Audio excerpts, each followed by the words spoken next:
when I read it, it seemed like I was convinced that Stephanie was convinced she was Bella, it was like it was a book that wasn't supposed to be published, and you're like reading her sort of sexual fantasy about especially when she says, "Oh, it was based on a dream," and it's like, "Oh, I had this dream about this really sexy guy," and she just writes this book about it, and like some things about Edward are so specific, and it's like I was just convinced that it's like this woman is mad. She's completely mad, and she's in love with her own fictional creation, and like sometimes you like feel like uncomfortable reading this thing.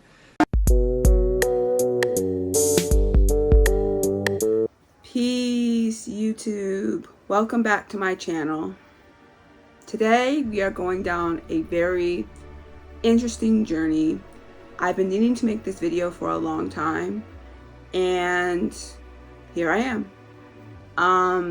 This is an interesting video for me. This is a video about Twilight and the Twilight Saga. The reason I say this is going to be a very interesting video is I am going to be unpacking a lot of things around this franchise, this series, and this story, because I was once a really big Twilight fan. When I say it out loud now, I get really cringe vibes from my teenage self, and I just want to go back and tell myself to never pick up the book, never to watch the film, never to interact with this story at all, but I can't. So here I am at 34 years old, trying to course correct and talk about the things that were harmful about Twilight. And no, we will not just be talking about the fact that Edward is misogynistic and a horrible person, and that Bella is no better. No, we will not just be talking about that. We will also be talking about the deep, deep, deep racism in Twilight. And no, we will not just be talking about native racism, although that will be a heavy topic in this video. We will also be talking about Black racism and other people of color racism in this story, and how Stephenie Meyer's lack of inclusion in these stories is atrocious and wrong. And we're just going to unpack a lot of things. I just recently, within the last 2 nights of filming this video, decided to go on a journey where I decided to rewatch all 5 Twilight Saga films for the very first time in over 10 years. I think I haven't seen all of them since at least 2013. And I went down a really big path of rewatching these films, and I do plan to re-listen to the books very soon. And when I do, I'm actually going to be making a blog post that will be a companion to these videos, or this video. I don't know if I'm going to make multiple or one. But I do plan to make a blog post that will go into much greater detail about a lot of things I'm going to be talking about in this video. So if you want to check that out when it comes out, I will definitely link it to this video. iceturtlegirl.blog is where you can read it. It probably won't come out for a while, but I still have to like re-listen to the books. So yeah, but this is just my start of this saga, for lack of a better word, of me unpacking Twilight and why I liked it back then, and why over the last 17 years I have grown a large, very large disdain and, for lack of a better term, hatred for these stories, and why I think they are horrible, racist, misogynistic, bad writing, and just really, really not it. And why I think that people still continuing to this day to continue to make these stories seem like they are cute, that they are good, that they are moral filled, that they are something to be admirable about, just isn't the way, because they're not. They're truly not.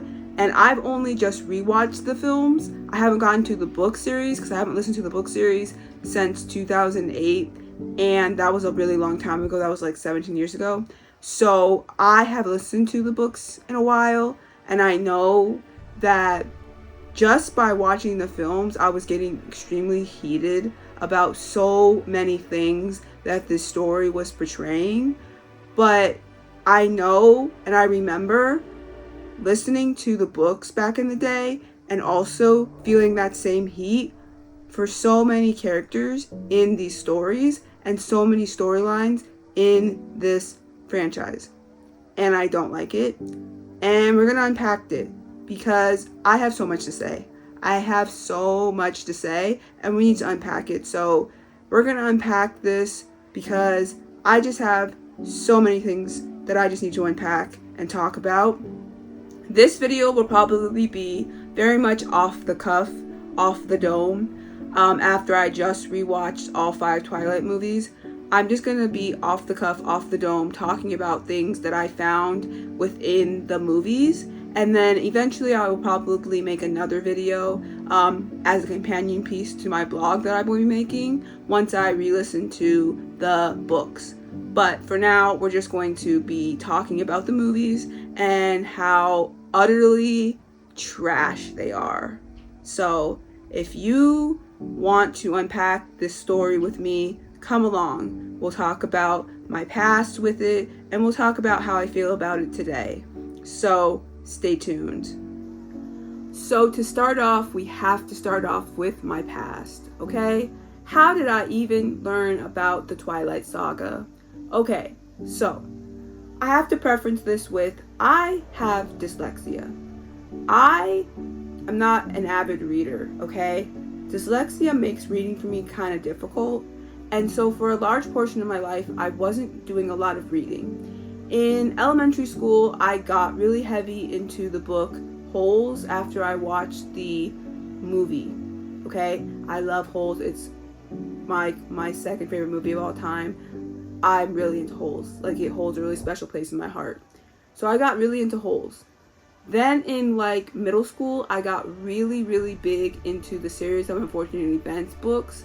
And I was just really into Lemony Snicket and that whole world. And I was really, really into it. And I really, really loved that.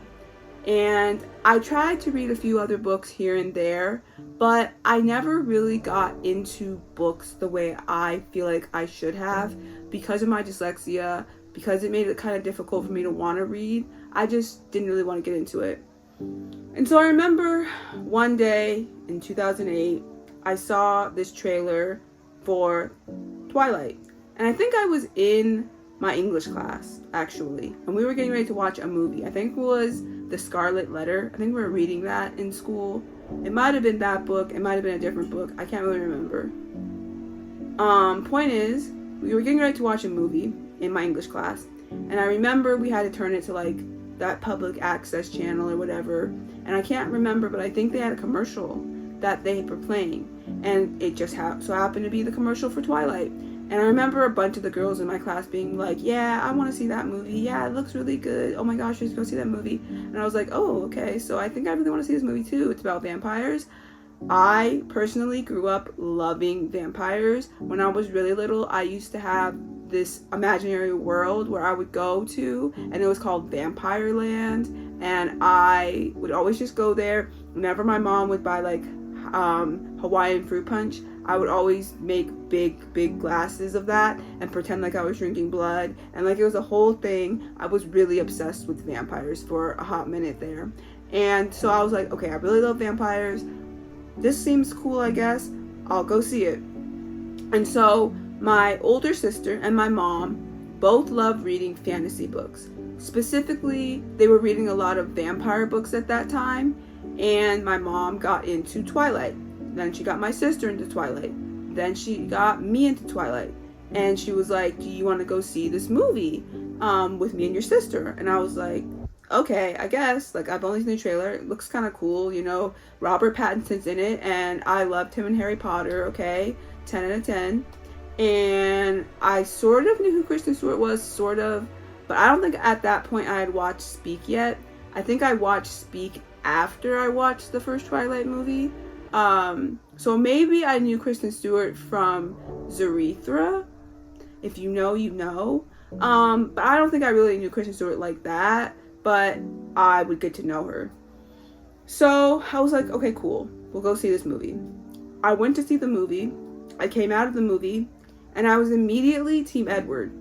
Like, for a whole year, I was like Team Edward, right? And I just fell in love with the movie. I did. It's embarrassing to think about it now, but when I was 17, I fell in love with the Twilight movie, okay? I saw Twilight like 3 times in theaters. I remember my mom, one time my sister had gotten to like some like depression around some stuff that she was going through at the time, and my mom was like, well, why don't you come over and we can go to the movies? And so we went up to because we live in a college town, and so we went up to the college theater, which has like cheap showings. And I think it was around the time that the movie was going out of like the major theaters, and whenever it does that, it goes into our college theater for like discount price. And so we ended up going to see it there. And I saw that movie so many times.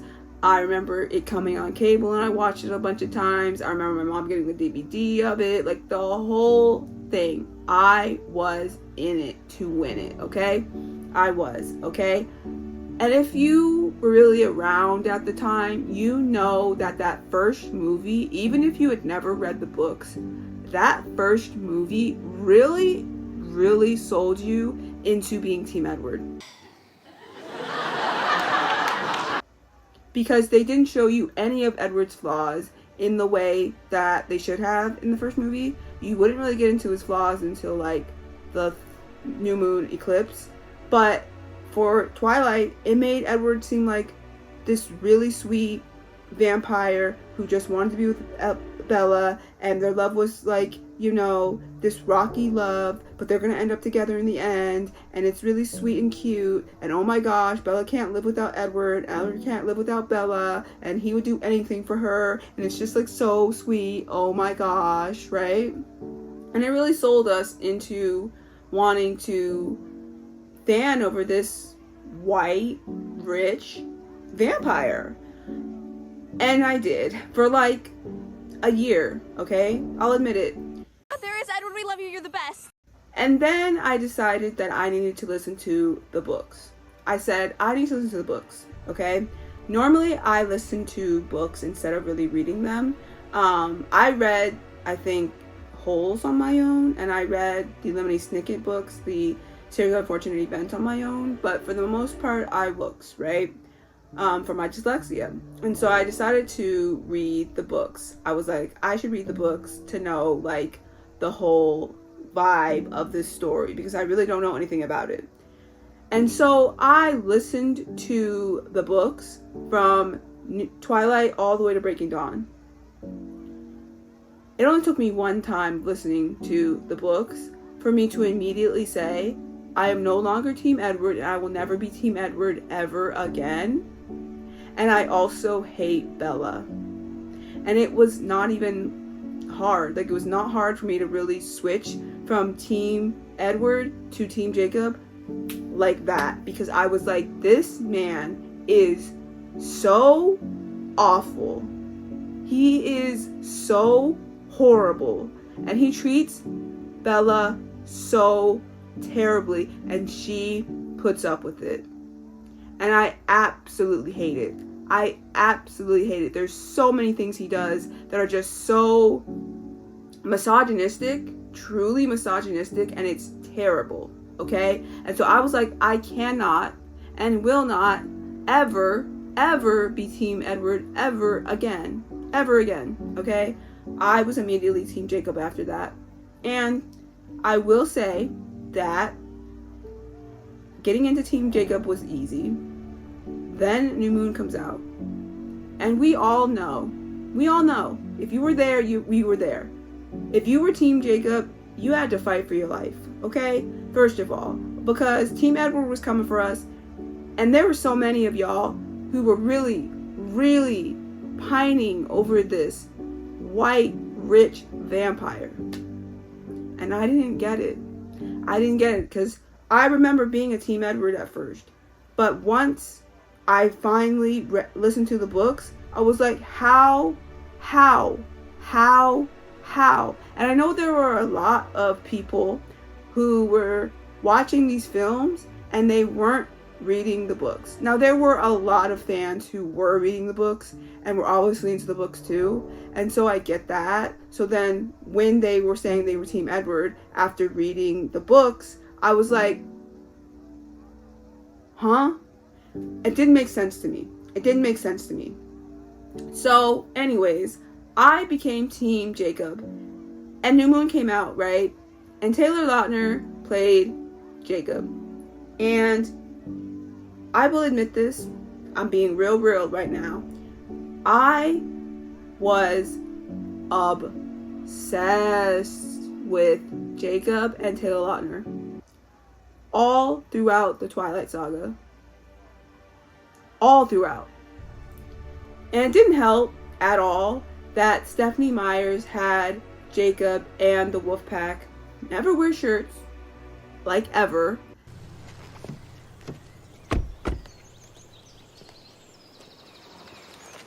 Doesn't he own a shirt?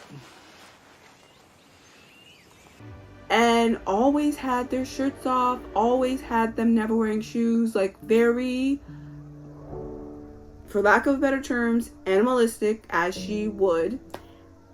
And I fell into it. I truly fell into it. Did I fall into the animalistic part? No, but was I happy that Jacob was not wearing a shirt most of the time? Yeah. Again, I was 17, I was 18, I was 19. Yes, I was happy that Taylor Lautner, aka Jacob, was not wearing a shirt most of the time. I was a teenage girl. Just think about it. I was a teenage girl, and I fell into this trope. I did. I promise you I did. There is Edward, we love you, you're the best. No, Jacob's the best. How the portrayal of Jacob in the Twilight Saga messed with Taylor Lautner. If this was 10 years ago, 5 years ago, maybe even 2-3 years ago, that really would have got under my skin. I just got back from a run. I was feeling really good about myself. Trying to stay healthy, both physically and mentally. And I felt compelled to share something with you because when I got back from that run, I hopped on Instagram.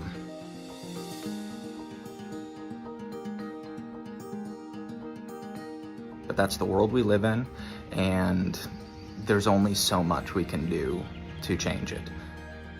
But if you put your value in you knowing who you are, what's important to you, what you love, that kind of stuff won't get to you. That became a problem too that I've had to address is, body image issues. You're 17, 18, 19, 20 years old.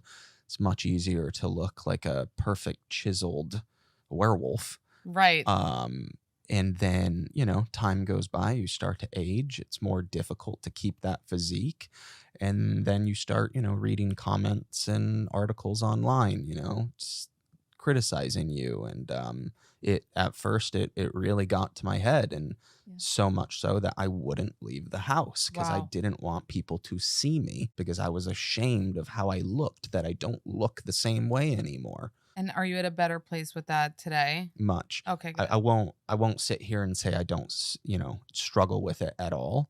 I definitely do, but much, much better place. You can be ripped, shredded, whatever. You can lose weight. You can put on muscle.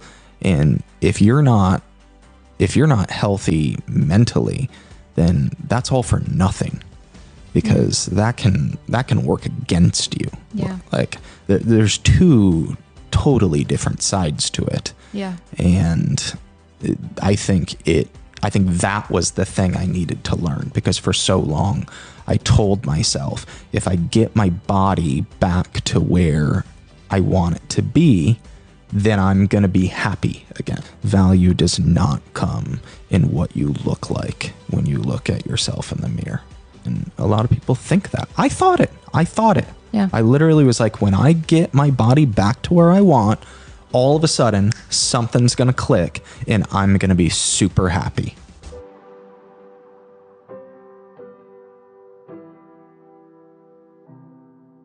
But to be honest and to be truthful, I fell into it. I fell into the trope.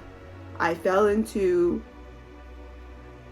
the sexualization of Taylor Lautner and Jacob Black. I did. And I regret it to this day, and I hate myself for it. And I don't like that I fell into that trope. Okay? Because it got bad. It got bad. To the point where I think one time I was messaging my best friend who's Native. And I am also Black and Indigenous. Okay? So, yeah. Just take that with a grain of salt. I am Black and Indigenous when I talk about all of this. So I feel even worse about it. But I digress. I was talking to my best friend who is half Filipino, half Cherokee Native American. And I was talking to her about it because we were both into Twilight at the time. And I was talking about Jacob and Taylor Lautner and the whole thing. And I think at one point I said something around, I don't remember if it was exactly this language, but I remember I said something to the effect of, yeah, you know, Taylor Lautner is so fine. I wouldn't mind licking his abs. Something to that effect. I don't remember if that's the exact thing I said, and if I find the messages that I had from my friend, I will definitely put them on screen because they were super freaking cringe to the point where I am so embarrassed. In 2025, I am so embarrassed that I even went down that rabbit hole and even said that. I feel so embarrassed, like cringe upon cringe, okay? I'm sorry, Taylor Lautner. I am sorry, Jacob Black. That was inappropriate and I shouldn't have fallen into the trope. I really should not have. But yeah, for the next like 5-6 years, me and my mom and my older sister and some of my mom's friends, and mind you, my mom is in her 70s now, so when Twilight came out, she was in her 60s, and my older sister, late 30s at the time, and they were so into these books and movies. And I was like 17, 18, 19, 20, 21 when the movies were coming out, and so I was still young enough to really be into the series, right? So we were going to see the movies, midnight showings, getting the DVDs. My sister came in clutch, and when the first Twilight movie came out, she gave me a burnt CD with the Twilight soundtrack on it. It also had Chasing Pavements by Adele, which was like right before Adele got mainstream and got really big. Yeah, she gave me the mixed burnt CD with the Twilight soundtrack and a few Adele songs on it, and that came in clutch. And then after New Moon Eclipse came out, I pirated onto my iPod Nano the rest of the Twilight soundtracks, and then Breaking Dawn Part 1 and 2 I bought for some reason. Instead of pirated, I bought these songs, and they're on my iTunes to this day. And every time I open my iTunes, because I don't use my iTunes very often, but every time I open it, I press shuffle, a Breaking Dawn song will come up. It's so random, but I digress. I was into this. I was reading Twilight fan fiction. It was kind of bad. Like, the only thing I didn't have is like the merch, like the t-shirts, the necklaces, the bracelets, the whatever. I didn't have any of that, or like special edition this or whatever. I didn't have any of those things. But I, online and going to the movies to see these things, was very, very into this. Like, bad. And it was just, it was bad. It was bad. But I was just really, really into this. Okay? And so I switched from Team Edward to Team Jacob. Got really into Jacob physically, but also wanting to protect Jacob from this white, rich vampire, right? So I got really into him and the Quileutes overall and the wolf pack and whatever.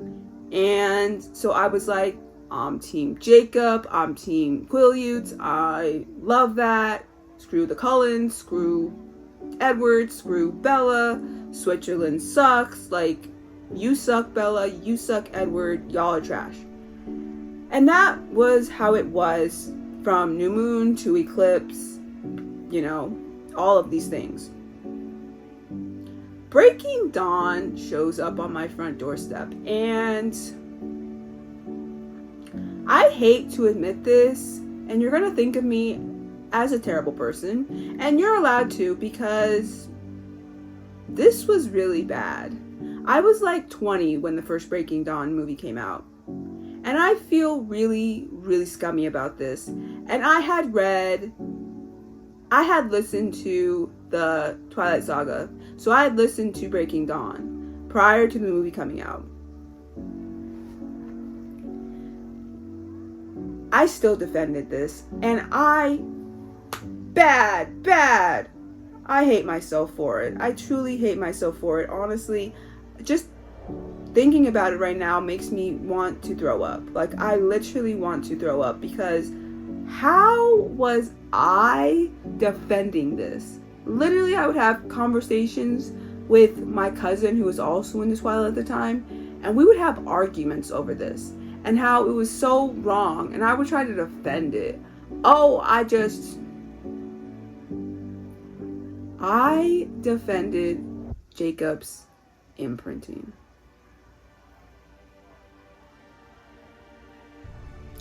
I hate myself. How I defended that back then was wild. I absolutely don't understand why I defended that, and I will never understand it. And whenever I think about it, I want to throw up. Like, who was I and what was I doing? You know, like, what actually was going on? Like, I feel like a terrible person. I truly feel like a terrible person. Like, what was I doing, bro? Like, what was I doing? Why was I thinking this way? Who told me to think this way?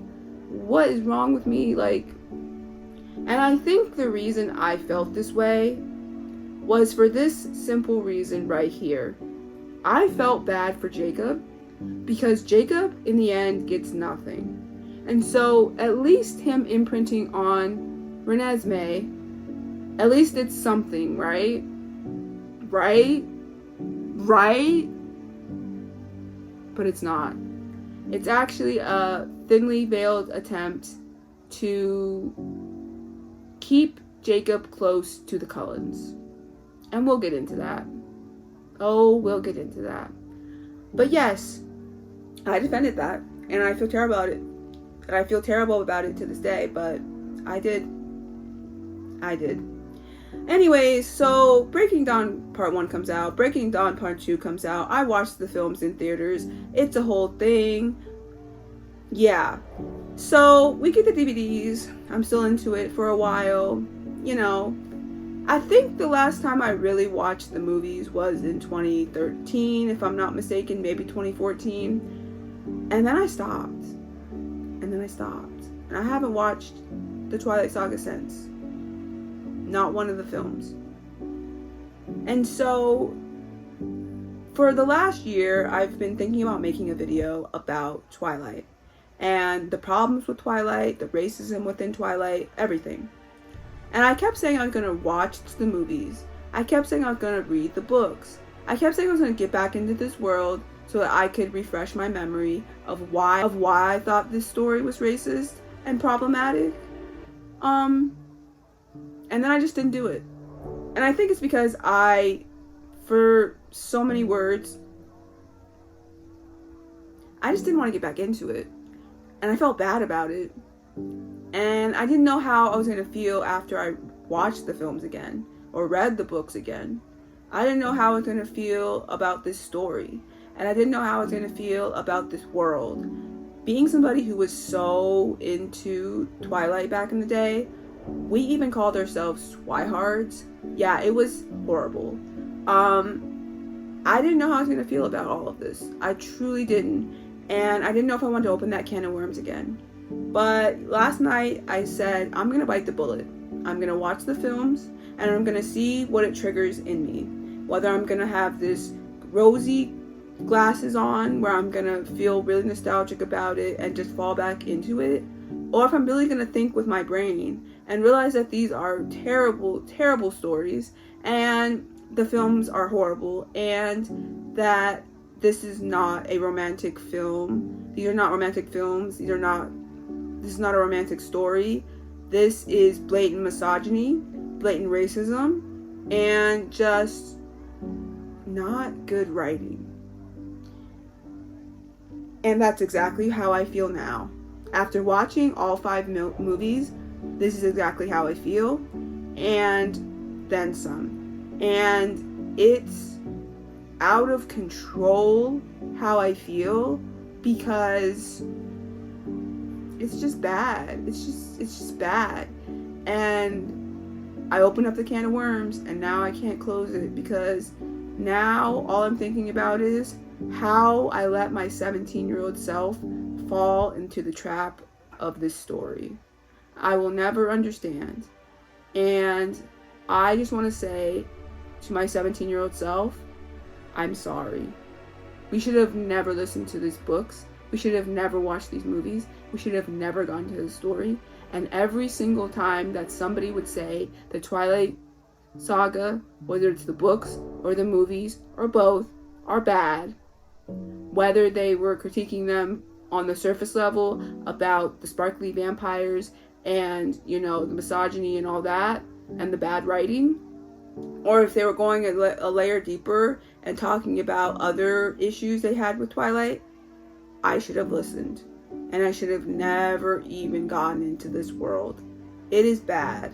And I think me going down this path is me trying to redeem myself in a way that feels appropriate for myself and to give my 17-year-old self some credit and to not necessarily punish myself, but to really look at myself in the mirror and go, yeah, you fell into the trope.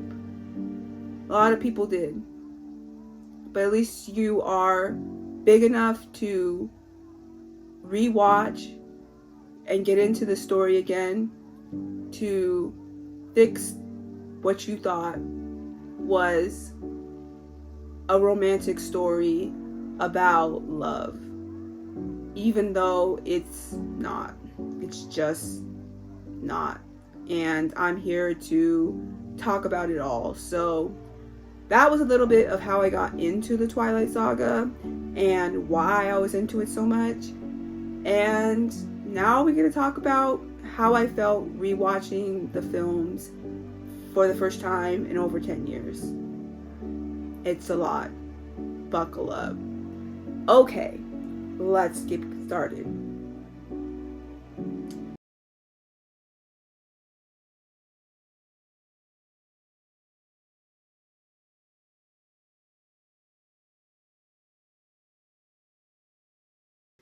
Twilight is racist. There's no ifs, ands, or buts about it. Twilight is so racist to the point where it has no redeeming qualities. It absolutely has no redeeming qualities at all. At all. Okay?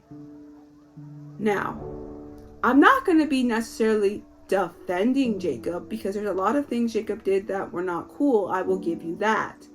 But I will be talking about Jacob and specifically the Quileutes in general and their tribe and everything about it. And I'm not going to let people continue to berate Jacob about certain things that he does when there are so many people out there in the world who are staunch, and I mean staunch, Team Edward, Cullen defenders. I just won't let you do it. I just will not let you do it. I just will not let you do it And maybe this is the team Jacob in me. I don't really care. I don't really care. I will not let you do it. And I will call Jacob out when I feel Jacob needs to be called out, okay?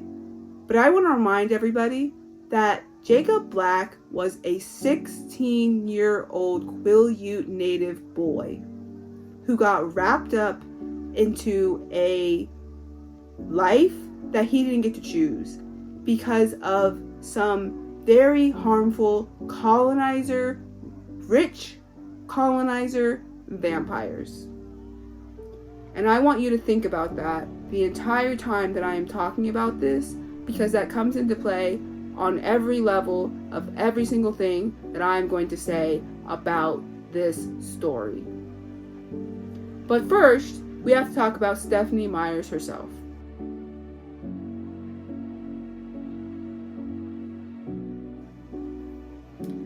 Hello, Stephenie Meyers. So, Stephenie Meyers is Mormon, and that's all you really need to know. She is Mormon, and as somebody who is not very religious and doesn't understand religion very well, all I know is that Mormonism is a offshoot of Christianity, and I don't want to say it's harmful, but there's a lot of things that the Mormon church did specifically around Native people and Black people that is just atrocious, okay? And the beliefs that the Mormons have around Black people and around Native people is also atrocious. And apparently in a lot of their writings of the interpolation that they have of some of the stories in the Bible, I guess, are very harmful to Black people and very harmful to Native people, to the point where she put some of those thinkings into the Twilight series. And it's disgusting. It's truly not okay.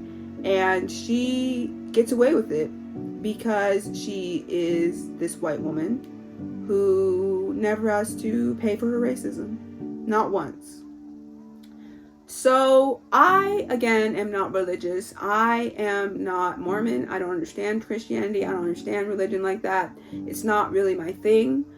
But from another video that I was able to watch around Twilight's racism, I learned a little bit more about the Mormons and some of the things that they believe and some of the things that they enacted on Black and Native peoples. The first reference to dark skin as a curse and mark from God in Latter-day Saint writings can be found in the Book of Mormon, published in 1830. It refers to the group of people called the Lamanites and states that when they rebelled against God, they were cursed with a skin of blackness. In 1838 and throughout the 19th century, the term species was borrowed and commonly used to imply that the Black population was inferior. Joseph Smith and Brigham Young called the curse of Ham a justification for Black enslavement. Smith believed that dark skin marked people of Black African ancestry as cursed by God. Now, if you thought that the Mormons were weird and anti-Black before, get ready to listen to this part. Early church leaders taught that after death and resurrection, everyone in the celestial kingdom, the highest tier of heaven, would be white in eternity. They often equated whiteness with righteousness and taught that God made his children white in his own image. Smith reported that in his vision, Jesus had a white complexion and blue eyes, a description confirmed in another reported version by follower Anson Call. A 1959 report by the U.S. Commission on Civil Rights found that most Utah Mormons believed that by righteous living, the dark-skinned races may again become white and delightsome. Until at least the 1960s, Satan was said to have black skin. Several Black Mormons were told that they would become white. Herman Smith told Jane Manning James that God could give her a new lineage and promised her in this patriarchal blessing that she would become white and delightsome. In 1836, Elijah Abel was similarly promised that he would be made white in eternity. Darius Gray, a prominent black Mormon, was told that his skin color would lighten. In 1978, Apostle Lee Grade Richards said that the curse of dark skin for wickedness and the promise of white skin through righteousness applied only to Native Americans and not to black people. Okay. The LDS Church published a 2013 essay refuting these ideas, describing prior church teachings, justifying the restructuring as racial folk beliefs. It said that blackness in Latter-day Saint theology is a symbol of disobedience to God and not necessarily a skin color. A Sunday school teacher was removed from their position for teaching from this essay in 2015. The 1978 announcement of the removal of racial restrictions did not give a reason for their removal, renounce, apologize for, or replace them, because the restrictions were not officially rebutted. Their justification persisted in 2020. Apostle McConey continued to teach until his death that black people were descended from Cain and Ham and their curse came from God. His book, Mormon Doctrine, published by the church-owned Deseret Book Company, persisted racism through a number of editions until it went out of print in 2010. A church spokesperson told reporters in 2005 that despite doctrines continuing to circulate about why people are black, church leaders saw no need for statements about the topic since 1978. So basically, y'all, the Mormon Church believes that if you're black, and also indigenous, Native American, if you're black or Native and you are of a darker skin tone, that if you become Mormon, if you just become Mormon, then when you die, you're gonna automatically become white. Yeah, that's what they believe, everybody. They believe that if you just become Mormon, that when you die, you'll become purified and white. It's really ridiculous. It truly is. And so, I know there were people during slavery times who unfortunately fell for this and became Mormon, thinking that when they passed away, they were going to become sanctified and white because the slave owners would tell them that. And it's really sad. And also, the slaves could not become Mormons on their own. They obviously had to have their slave owners, bring them to the church to get them indoctrinated. But it's just really ridiculous to me. And you might be wondering how Stephanie Myers puts this into her books and her movies and her story. And it's very, very much right there. So you have the Cullens, her lily white vampires, the colonizers, and they are basically exactly what you would think of when you think of this, right? So in Twilight, there are very little black people. 0 to none, right? There's Laurent and there's Tyler. That is it. You don't see any other black people in this story, in the movies, anywhere. And so that's number one red flag. But also, because there are no black people really in the story, you don't really get to see this up close and personal. But with the Cullens, it's very much giving that. So obviously all the Cullens are white, right? When they were alive, they were white. And when they're no longer alive, because now they're vampires, they're still white, right? Now you also have Laurent. Now in the book, he is described as having olive skin tone. Because she's not going to outright say that somebody's black. She's not going to outright say that somebody's a person of color. But she is going to say maybe they have like an olive-y skin tone, right? Okay. So apparently, somebody like Laurent is supposed to have like an ashy skin tone because he is a vampire. He's supposed to have an ashy skin tone, and that eventually, the more time that he's a vampire, he's going to become white.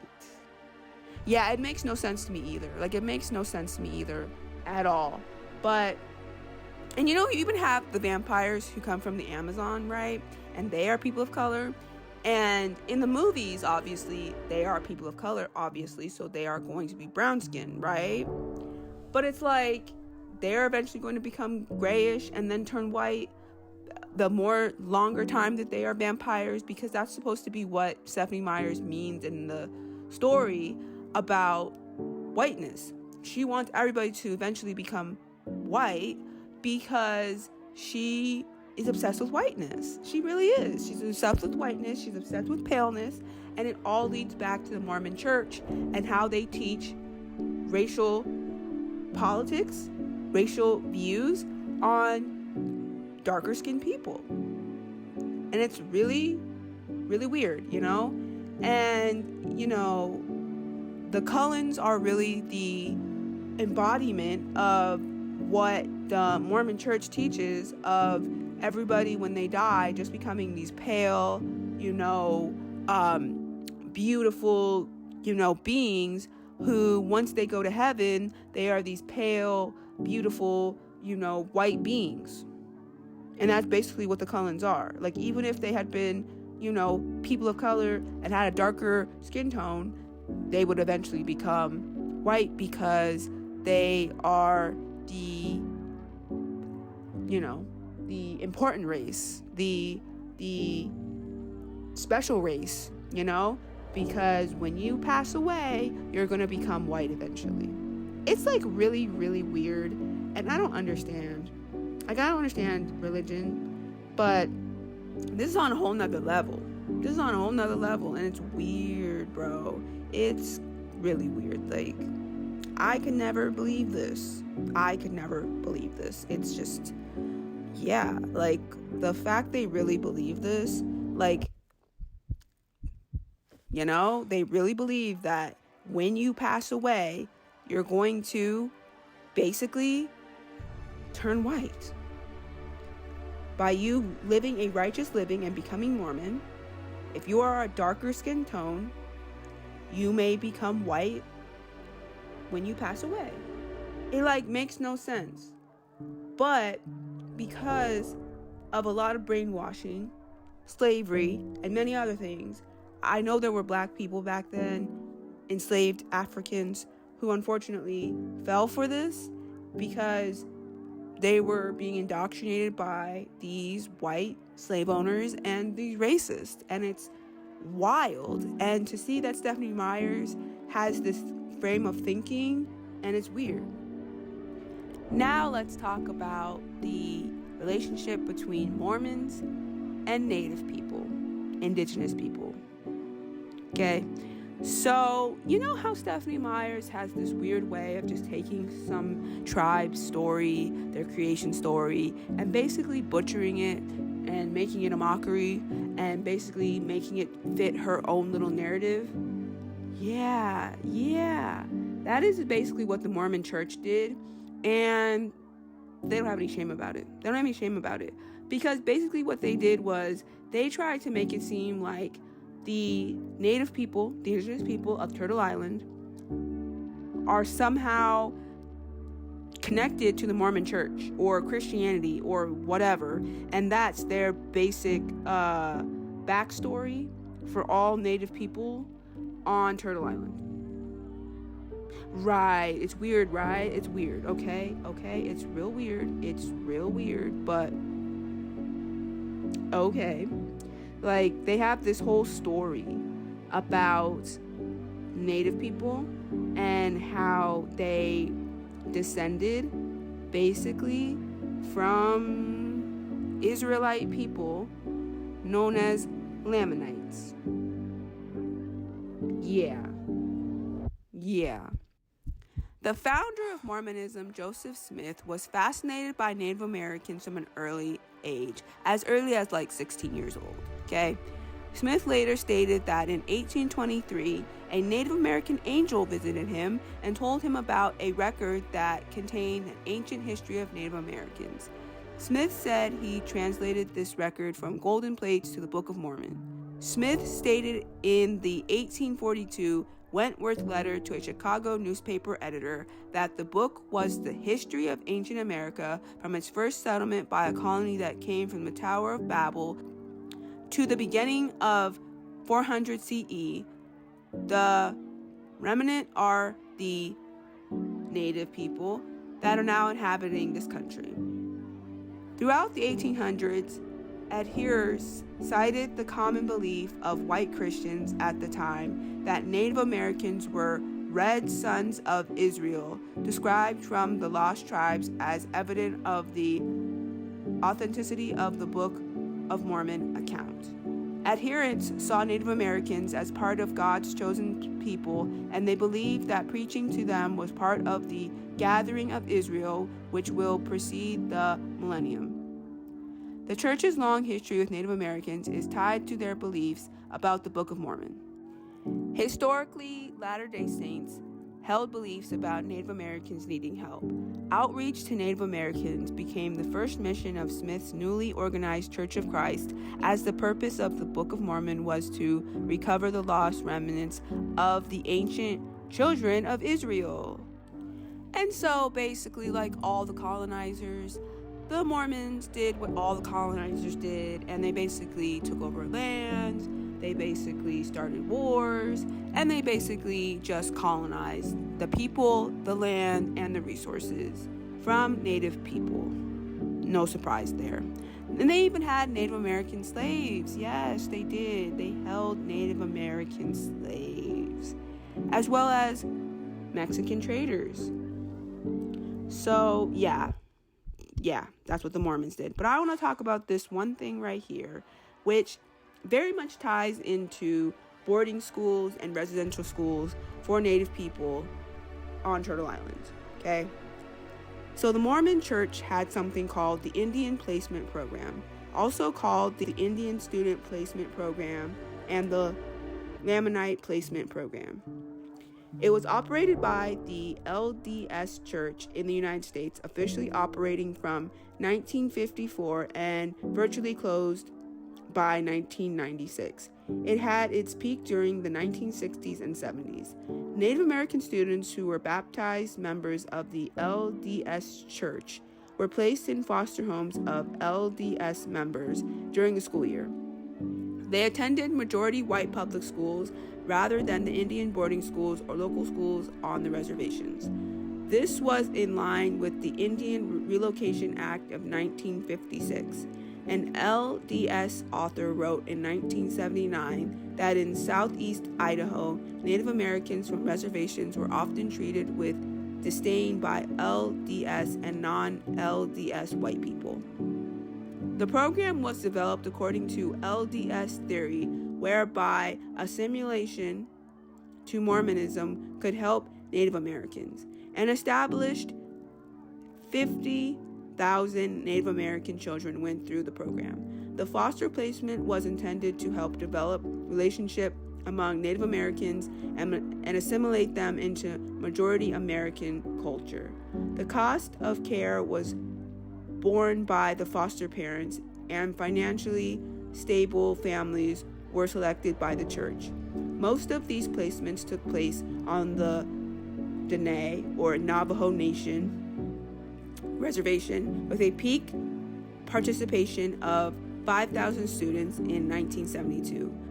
The program decreased in size after the 1970s due to criticism, changing moralities among Native Americans, and restriction of the program to high school students as schools improved on reservations. In the 70s and 80s, more Native Americans attended the church's Brigham Young University than any other major U.S. institution of higher learning. Many of the students and families praised the program. Others criticized it and the LDS Church for assimilation policies, weakening the Native Americans' ties to their own culture. In the spring of 2015, 4 plaintiffs, now referred to as the Doe defendants, filed suits in the Window Rock district of the Navajo Nation Tribal Court. alleging they had been sexually abused for years while in the foster program, roughly from the years 1965 to 1983. And the LDS Church did not adequately protect them. The LDS Church filed suit in federal district court in Salt Lake City, alleging that the tribal council did not have jurisdiction and seeking an injunction to stay the proceedings from moving forward under tribal jurisdiction. Federal District Court Judge Robert Shelby denied the church's motion to dismiss and also ruled that it first and to exhaust all remedies in tribal court. So if you ever learned the history of indigenous boarding schools, residential schools, you know that this is exactly the same thing. And many of these boarding schools, residential schools, this Indian placement program, whatever you want to call these things, the fact they all went as late as the 90s, the mid 90s, is wild. Okay, first of all, super wild. But it's all a ploy. If you have ever heard of the Indian Child Welfare Act, that is basically what this is.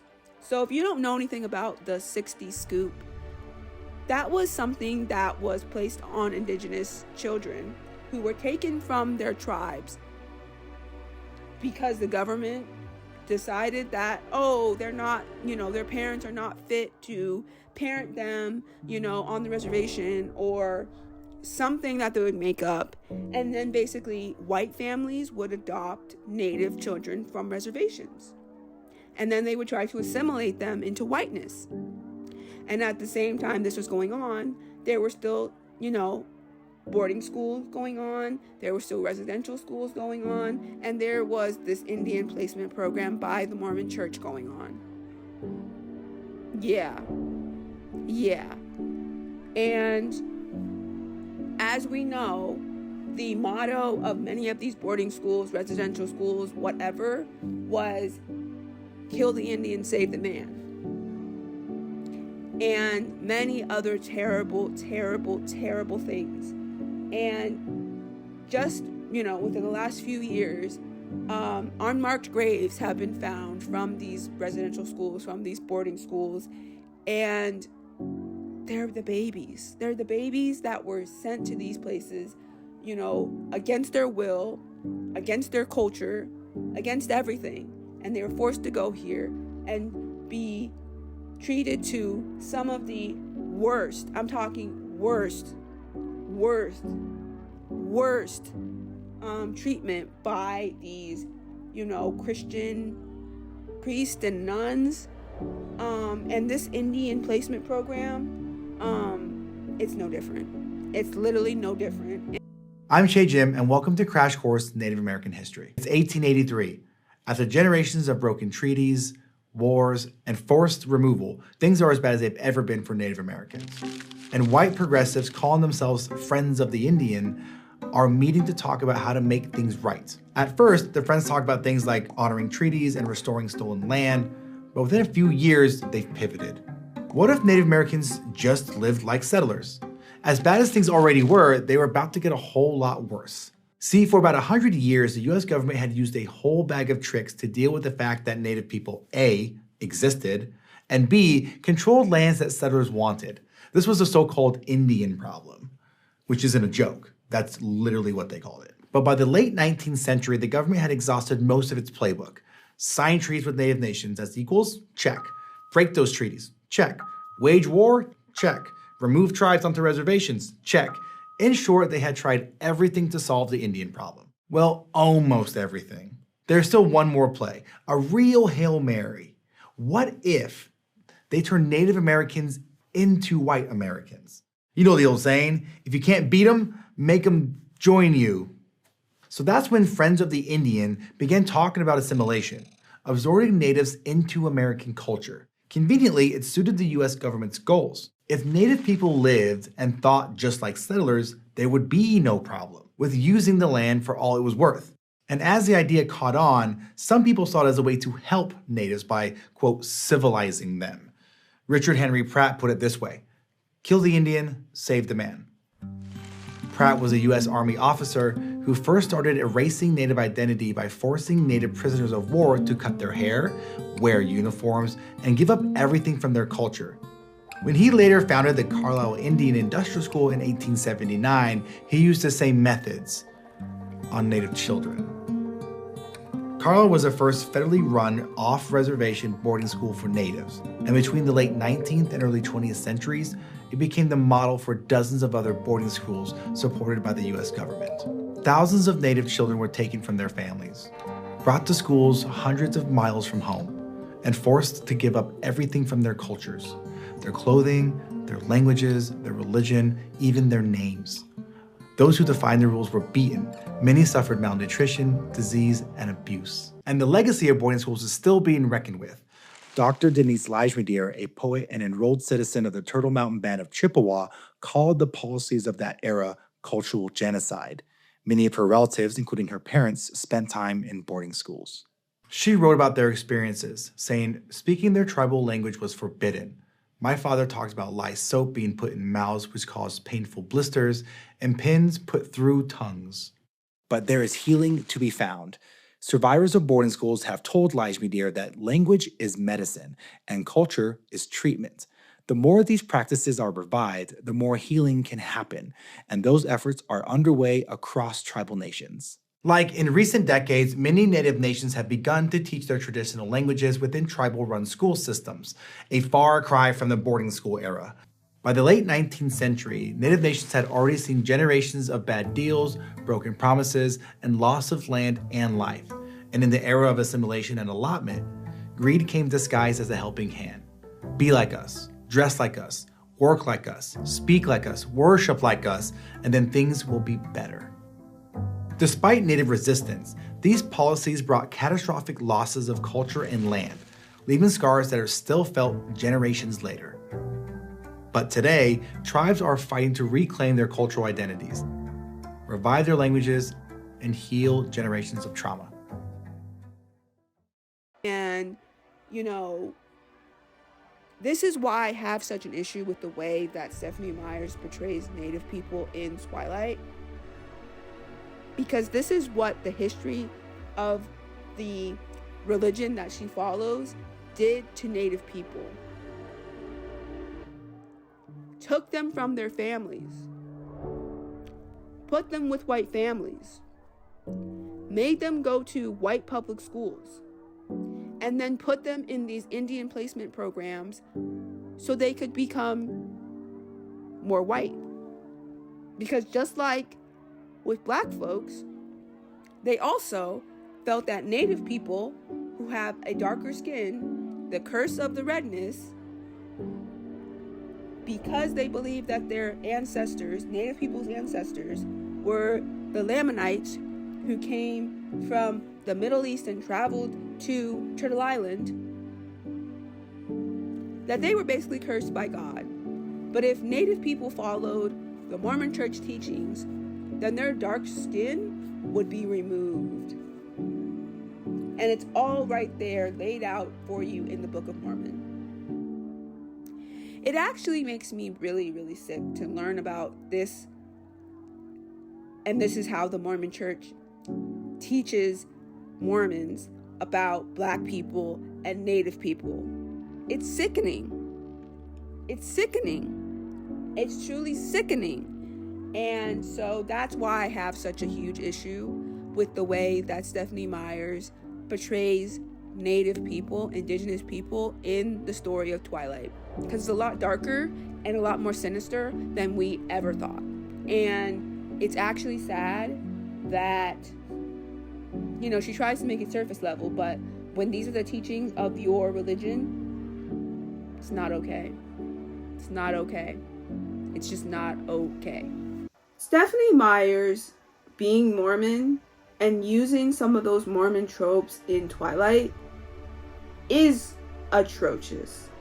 Now, Stephanie Myers apparently didn't want, in the films at least, for there to really be any people of color in the films, minus the Quileutes. So you know how in Twilight, the first movie, you have Bella's friends. You have Jessica, you have Angela, you have Mike, and you have Eric. And then you have Tyler. Okay? So they had to fight to get Eric and Angela to be people of color. They're both Asian, and the director, Catherine Hardwicke, had to fight to get them to be Asian and Tyler to be black, right? And we all know that there's only one vampire of color that we see besides the vampires that we see during Breaking Dawn, who are from different places around the world. Minus them, the only other vampire that we see that is of color, that is black, is Laurent. And the only reason that we get away with Laurent being black in the film is because Laurent in the book is described as having olive skin. That's the only reason we get away with it. Like, literally the only reason we get away with it. And it's really wild. Because I wanted to see more vampires of color. I wanted to see more black vampires. I think that would have been really cool. But because Stephanie Myers is prejudiced, Stephanie Myers does not care about people of color, black people. She was not willing to put people of color in her story. So let alone, they were not going to end up in the film adaptations of them. So these directors had to fight to get people of color, black people, even for 5 minutes in these films. Yeah. Okay?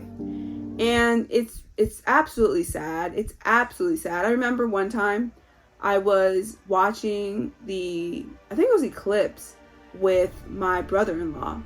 And we were sitting there watching them together. And this is back when I still really liked the Twilight series. So we were sitting there watching Eclipse together. And I remember him, like, asking me, he was like, so are there any, like, black people in this story? And I was like, well, there was, like, that one in the first movie. And there was, like, Laurent, you know, whatever. And he was like, so no. And I was like, yeah, no. He was like, oh, okay. I was like, yeah, you know?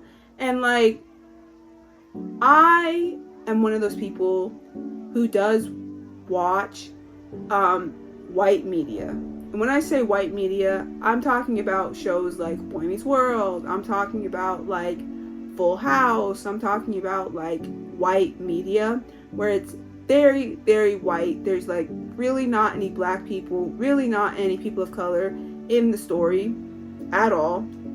Like, Boy Meets World didn't even have a black main character until season 5. Literally season 5. But I like the story because it's good writing. I like the story because it's good stories. Twilight was not good stories. So see, how could I defend it if it was terrible writing? How could I defend it if it was terrible story, right? I didn't see anybody black in there. And being black and indigenous, not having somebody who represents you in a story, that's problematic. That's problematic, you know? That's very, very problematic. And it's not funny. It's not cute. It's not cool. It's, like, not cool. And I let it slide. And I am shameful of that. I am super shameful of myself for even letting that slide. That should have been a number one indicator of this story being trash. Because if you can't even have people of color in your stories, black people, you know it's not a good story. You know, you know? So there is that. The lack of diversity, the lack of black people in this story is atrocious. And it's not even subtle. It's very loud in your face that there are no black people or people of color in this story. And the only reason that there are any in the actual films is because the directors actually fought for there to be people of color in those films. That's it. Because if Stephenie Meyers had been the director of these films, we would have never, ever gotten any people of color in these films. And it's for this reason and this reason alone. Number one, Stephenie Meyers is obsessed, and yes, I mean obsessed, with talking about pale skin.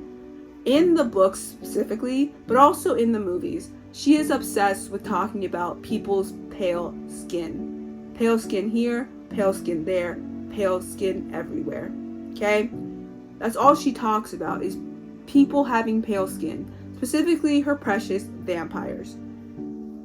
And she says that even if you are a person of color with melanin, if you're a black person with melanin, right?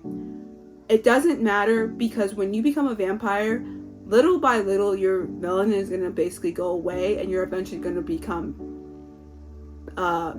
non-melanated. You're going to become translucent. You're going to become basically pale. And if that's not a dog whistle, I don't know what is. If that's not a dog whistle, I do not know what is. And it's interesting because watching the Twilight films in the climate that we're in 2025 is really interesting to me, because the way that Stephenie Meyers is obsessed with pale skin is really, really weird. You know who's in office, and you know who his fan base is, and you know how they feel, and you know who they worship. And most of them are, or their ancestors were, colonizers, KKK members, Nazis, all of the sort. And so it's funny to me that Stephenie Meyers is talking about pale ones, is talking about, you know, light skin, white skin, translucent, pale. What other group talks like that? About needing there to be pale people, white people, white is right, all of those different things. Take, for example, the newest Taylor Swift record, Life of a Showgirl. It also talks that way, and it's very dog whistly, because Taylor Swift talks about opal light and onyx night. And it's very, very interesting. She talks about wanting to have white babies. She talks about wanting to, you know, marry her white husband. She talks that way a lot in the Life of a Showgirl on many songs. And Stephenie Meyers is doing the same thing. And Stephenie Meyers put out Twilight in 2005, and the first movie came out in 2008. Around this time, we were still in the Bush era. So, yeah, even though, you know, Bush is horrible, I hate his guts, he's a terrible person, this isn't Donald Trump in your face kind of stuff, okay? Yes, you know, George Bush was in your face around his racism too, but Trump takes it to a whole nother level. But my point is that Stephenie Meyers being that overtly racist about wanting whoever becomes a vampire to become translucent, to become pale, to become white in so many terms, even if you're a brown person, a black person, a person of color in general, it doesn't matter, because eventually you're going to become light skinned, because eventually you're going to become pale, because eventually you're going to become, in so many terms, white. And I just think that's weird.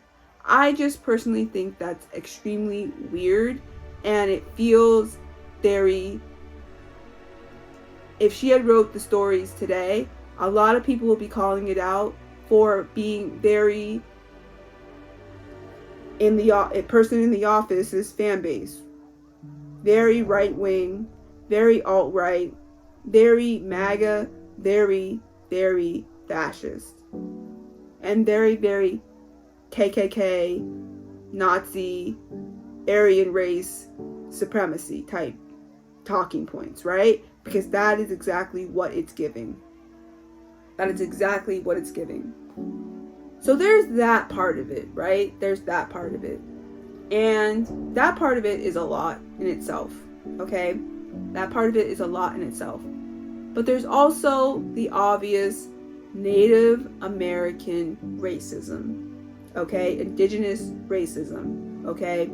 Now, I want to preference this with, I personally am not Quileute. So if you are Quileute, please, if there's anything I say that is wrong and you say that that's not what, you know, your tribe represents or anything like that, please correct me.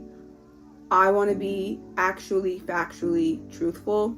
I am Black and Indigenous. I'm not Quileute though. And so I just want to put that out there, that I am not trying to, you know, misrepresent the tribe. So if I say anything incorrect, please, please, please correct me, please. Okay.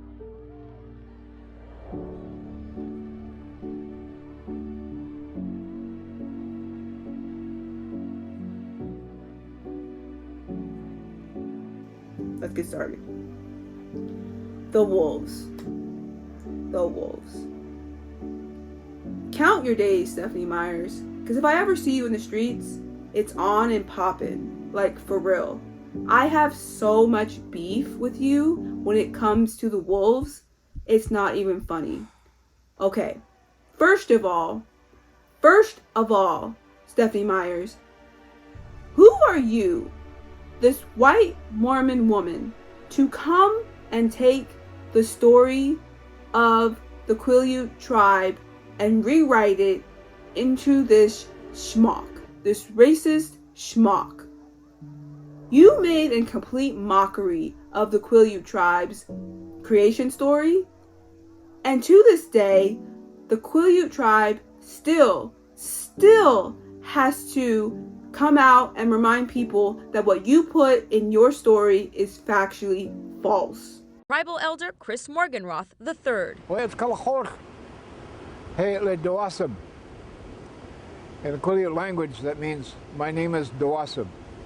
The name was given to me in 1945 by my grandmother. I have a song for you. It is the creation song. That the song came from my heart, and nobody has ever sung this song besides myself. And it's, as I said, it's the creation song of where the Quileutes came from the wolf.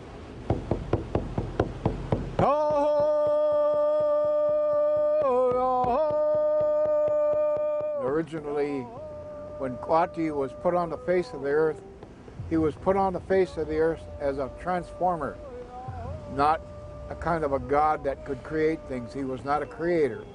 He was the transformer or the changer. And he was put on the earth to make things better for the people and to make things better for all the living things that are in this area. Quileute was just a place, and there's a beautiful lake there called Lake Quileute. When he got down to the Quileute, there was no people there. And he looked down into the lake, and the lake was just a beautiful, clear piece of water, deep and wide and just colorless. And he saw that there was no life in that water. So he put his hands into that lake, and when he put his hands into the lake, he brought his hands back out and rubbed his hands back and forth like this until he had a layer of dead skin rolling in his hands. And he put his hands back into the water and waved his hands like this, and the dead skin came off. And with a wave of his hand, that dead skin became the sockeye, or the blueback, as we well know as that species of fish. And he saw to it that the Quileute people had a great abundance of the sockeye. And he moved to the place called Quileute, which is where we are on the beach today. He went to the mouth of the river and he noticed the beauty of the place. There were wolves, timber wolves. And the timber wolves always traveled in pairs, male and female, and they mate for life.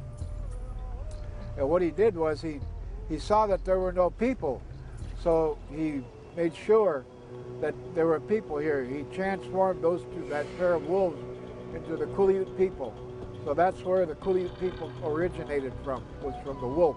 Our people didn't only live here in this area. We had at least 5 different pieces of land that were always kept clear by fire. And And the biggest portion of the Quileute tribe was at a place called Forks today. The prairie there was kept wide open by the Quileute people. The land was very important to them because all their quality of life came from the land. And so this land is known as Quileute, and that means the land and all there is therein. You made the Quileute tribe look really, really bad. You made them look really bad. And you didn't even compensate them for it. You came, you took their creation story, you made this fictitious world around it, and you did not even compensate the Quileute tribe. To me, that is the biggest cardinal sin of Twilight. Truly. Because you not compensating a tribe that you butchered their creation story of is wildly inappropriate and horrible. Because if you didn't know already, Stephanie Myers, there is already a wealth gap when it comes to white women and white people and Native people. And you know that. You know that. And so for you to make all of this money off of your best-selling books and your, box office successes of the Twilight series, you don't even compensate the Quileute tribe. And it's so gross. And all of your fans are always going over there to Forks or going to La Push. And I'm hoping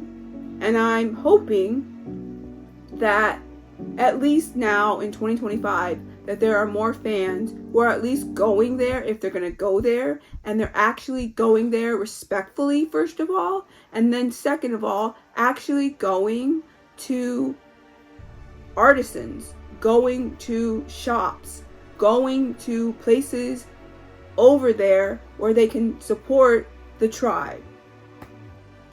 I'm going to leave links down below, and they're going to be links where you can go and support the Quileute tribe.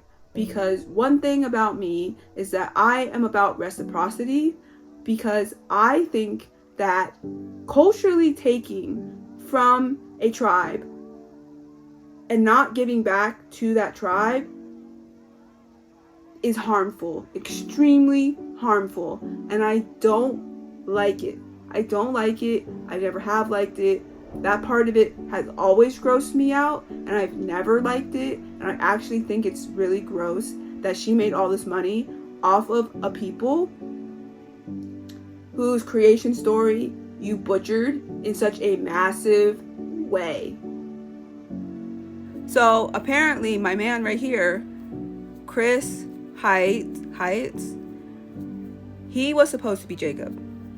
But he refused to cut his hair because if you know anything about indigenous people, most indigenous cultures, specifically in Turtle Island, a lot of different tribes, they will not cut their hair because cutting your hair is very sacred.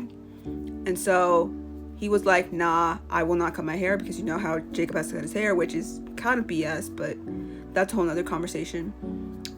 And he was like, no, I will not do it. So then he could not be Jacob. And it sucks because he's actually native. And no disrespect to Taylor Lautner. Okay? Cool dude. Love him down. I'm just saying, he's actually native. And Taylor Lautner says that he has some native in him, I guess. But, let's all be honest. He's not, native. But this man, he was native, and he could not play Jacob because Stephanie Myers was trying to have him cut his hair. I have always had an issue with that, and it always has bothered me since day one. Because, are you serious? Are you really serious? Having Jacob cut his hair, or having any of the Wolfpack cut their hair, was really, not the move. Not the move, Stephanie Myers. Not the move. During the boarding school era, one of the first traumas inflicted upon Indian children was having their hair cut. But it's just hair, right? Wrong. Besides being beautiful, dark, and perfect for flowing in the breeze, for most tribes, hair is actually sacred. Long hair on men shows pride and respect. Some tribes braid their hair, representing the value of community, or to represent 3 strands: mind, body, and spirit. For women, long hair is groomed and sometimes adorned with feathers or beads during ceremonies. I mean, the Hopi were slaying the squash blossom buns long before Princess Leia in Star Wars. But for the Hopi, the squash blossom represents unmarried women. Regardless of styles, hair in Indian country represents memory. Your hair grows with you, only which you cut after a great personal loss. So when boarding schools cut off children's hair, it was the first of many abuses, with the sole intention of cutting them off from their former lives. Okay, let's talk about imprinting. So in nature, imprinting refers to a biological and psychological process where young animals form a strong, rapid attachment to a specific object or individual during a critical early period which influences their behavior for life. A classic example is a duckling following the first moving thing it sees, usually its mother, to learn social cues. Imprinting is also a term used in genetics to describe epigenetic markings that determine whether a gene is processed from the maternal or paternal copy. Okay? Imprinting occurs during a specific, sensitive time in an animal's early development. The young animal fixes its attention on a parent, but in experimental settings, it can be an inanimate object like a boot or a ball. This process helps young animals learn to identify with their own species, which is crucial for future mating and social behaviors. Once imprinting has occurred, it is largely irreversible. Imprinting is why it is often dangerous to raise wild animals as pets. They can become too accustomed to humans, making them unavailable to survive in the wild and pose a risk to people. Okay, so basically imprinting is where an animal, a baby animal, they will go and they will be born. And then they will technically imprint on their mother or another creature of their species, and they will copy their customs, they will copy their mannerisms to learn more about their own species, and it will help them in the future when it comes to mating and when it comes to being, developing themselves as their own species, right? Okay, so we've got that out of the way. That's animal imprinting in the wild, okay? Now that makes sense, correct? Yeah, it makes sense.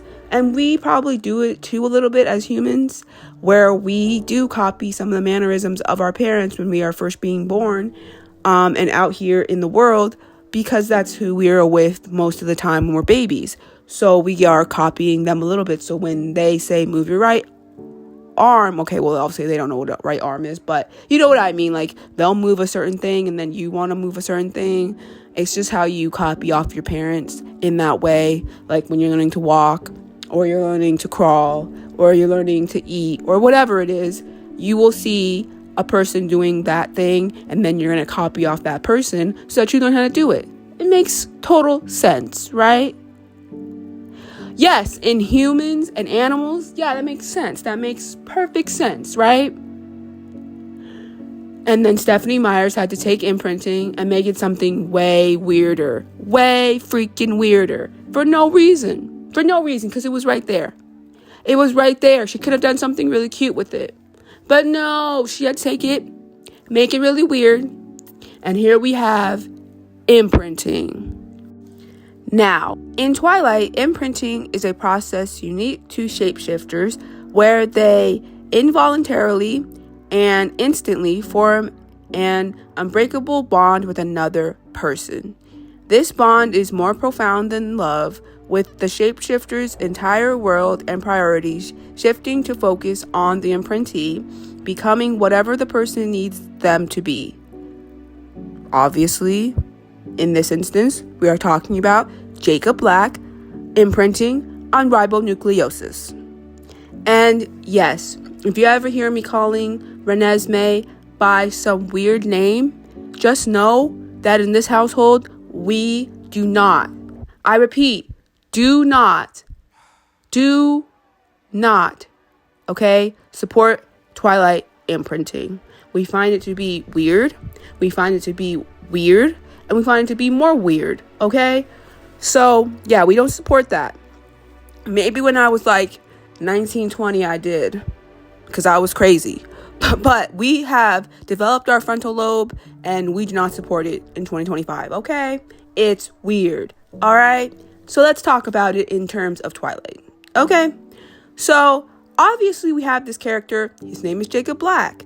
He's 16 years old. He comes from the Quileute Reservation, and he's out here minding his business. He lives with his dad, you know, and his dad is in a wheelchair, okay? Billy Black. And we love Billy Black, and we love Jacob Black. They're just, you know, your average, everyday res family, okay? Billy Black and Charlie Swan are really close friends. So that basically makes Bella and Jacob really good friends. And so, you know, they hang out from time to time. They do whatever. They are doing their thing. And then in New Moon, Bella starts hanging out with Jacob more. And it's because they're friends. They're friends. They're friends. At the end of the day, Bella and Jacob are friends, okay? It is what it is. Like, yes, Jacob has this massive crush on Bella for some reason that I will never fully understand, but hey. But they are friends at the end of the day. And Bella does like spending time with Jacob. Up and until Laurent comes to town and he ends up having to shapeshift into a wolf. Now, I already have many issues with the whole shapeshifting thing because, again, Stephanie Myers, you took the Quileute creation story and you made a mockery of it. Because when the Quileutes say that they descended from wolves, that's not what they actually meant. They did not mean that they literally shapeshifted from wolves. Okay? Because in most indigenous people, both in Turtle Island and around the world, in most creation stories, when we talk about coming from a certain animal or having a certain animal in our creation story, that doesn't mean that we physically just shapeshifted into this animal and that's, you know, that's how come the animal is so important to us. No. And Stephanie Myers, you took something from a tribe that was sacred to them, because that's their creation story, and you turned it into a mockery, okay? All right? Quileute people do not shapeshift, and that's not part of their creation story, okay? Coming from the wolves is very different from shapeshifting into a wolf.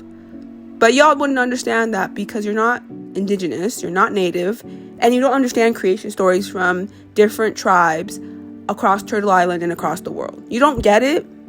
And so that's why when Stephanie Myers took the creation story of the Quileute people and turned it into they shapeshift and actually turn into wolves, nah, y'all believed it. But that's okay. That's okay. I'm learning a lot of things these days, right? But Stephanie Myers, you knew that that was not the creation story of the Quileute people, and yet you decided to put it out there anyways. So don't do it again. Ever. But back to imprinting. So yeah, Bella and Jacob are friends, and Jacob is turning into a wolf. Okay. Obviously, we get to the most annoying part of the story, which is Breaking Dawn, and Jacob imprints on ribonucleosis. Renesmee Carly Cullen. Okay. And I hate it so much. I hate it so much, right? And as I've stated already, and I've come to terms with it, and I've already kind of chastised myself about it. When I was younger, I used to think it was a good thing because Stephanie Myers leaves Jacob with nothing and leaves him high and dry, while Bella and Edward get to have their little trad vampire life of their lily white vampires, you know? And Jacob gets nothing. So I was like, at least he gets something. But growing up and your frontal lobe developing, you realize that no, never will it be okay that Jacob Black, a 16-year-old kid, imprints on a baby, on a literal infant. It will never be okay.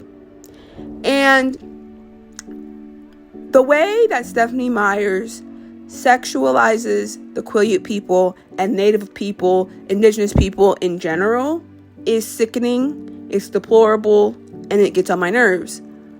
But this imprinting thing takes it to a completely different level that isn't okay. And it makes Indigenous people, it makes Native people, and the Quileute tribe in general look really sus. It makes them look really sus because what do you mean? Jacob Black, a 16-year-old Quileute Native boy, an Indigenous Native boy from the Quileute reservation, imprinted on a literal baby, a literal child, a literal infant, right? And if we have to go over the rules of imprinting one more time, Jacob is now Renesmee, her little puppy dog slave. I said it, and I'll say it again. Jacob Black is now ribonucleosis's little puppy dog slave. When Jacob imprints on Renesmee, he is now bound to Renesmee for the rest of eternity. What does that actually mean? I think a lot of people don't think of it this way, but what does that actually mean? A lot of people want to say, oh, but it's love, it's really cute, they're going to fall in love when she becomes, old enough, they're going to be in love, they're going to have kids, they're going to be really, really cute and all these things. But in reality, what happens is Jacob Black, again, a 16-year-old Quileute Indigenous Native boy from the reservation who was forced by the Cullens, the colonizers. I love to call them the colonizers because they are colonizers, okay? They are the Cullens and they are colonizers. Because if we go back into the stories, okay, of the so-called cold ones, the pale ones, the Cullens are the ones, because they are vampires, they are the ones who had come way back in the day and had come to Forks, had come to, Quileute territory, had come to the res. And they are the ones who disrupted the Quileute people in the first place. And so that made them have to shapeshift into wolves against their will. The Cullens leave in the 2000s because this is when the books take place. So in the 2000s, the Cullens come back. And the Cullens know, because they are vampires and they came here the first time, the Cullens know that, hello, by them coming back, they are going to inevitably awaken the wolves and make them turn into werewolves once again. And it doesn't matter that they actually signed a treaty with the Quileute people that they would not come back, they would not come and disrupt the Quileute people, and that they would, stay in their lane like most indigenous tribes of Turtle Island. That treaty was broken in 5 minutes. Just like most treaties that indigenous people sign with the United States government, that continues to this day to be broken. Like they never even signed anything. And the Cullens do the exact same thing. They break the treaty. They lie and say they won't come on Quileute territory. But you came to Forks. And maybe, and I don't want to give the Cullens the benefit of the doubt because I feel like they already know this because they're smart enough. But coming to Forks is still Quileute territory. So in reality, you still knew what you were doing by making the Quileutes turn into wolves and shapeshift. And it's wrong. It's absolutely wrong. So that happens. Then you have Jacob in general, okay? Obviously, we know Jacob is in love with Bella. Jacob Black is in love with Bella. Something I will never, truly, I will never understand. But he is. He's in love with Bella. He's 16 years old. And Bella continues to let him down every step of the way. She wants him here, then she pulls him away. She wants him here, then she pulls him away. And she knows that Jacob is in love with her. And so doing that is very disrespectful. Okay? But, of course, Bella ends up with her white colonizer vampire. And so it's like Jacob is like nothing to her anymore, right? And so Stephenie Meyers, who could have wrote a really cute little ending, right? Could have wrote a really cute little ending where Jacob ends up with a really cute little nice reservation girl and they go off and live happily ever after. Could have been that, right? Could have been that. But no, Stephenie Meyers is a big old freaking weirdo. Okay? A big old freaking weirdo.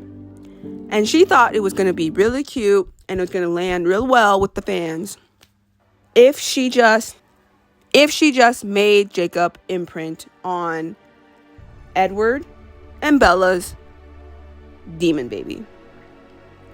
Stephenie Meyers, I swear, when I see you, that was the worst, the absolute worst thing you could have done, Stephenie Meyers.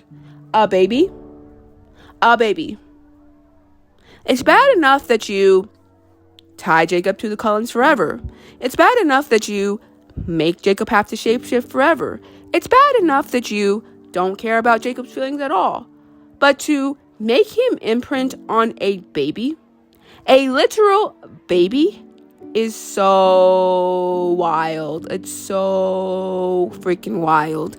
I can't. I don't even know if I have real words because it's just that despicably disgusting. Like, I don't even understand. Stephenie Meyers, why? It was right there. Jacob walks away. He did what he could do. He walks away and he goes, fine.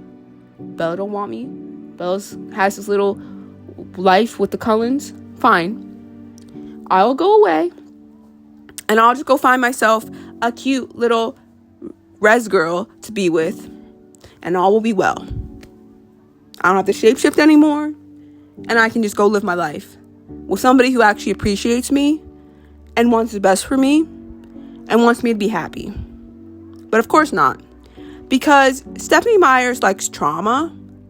So of course Stephenie Meyers is going to make Jacob Black imprint on an infant because she's weird. And because she likes to see Native people suffer. Because like I said, Jacob turns into ribonucleosis's little puppy dog slave. And that is who he is to her. And it's weird. And it's dehumanizing. Because Stephenie Meyers knows that she wrote the Cullens to be very, very, very, very, very, very disrespectful to not only Jacob, to not only the wolves, but to the Quileutes in general. And the way that they talk about them is disgusting, dehumanizing.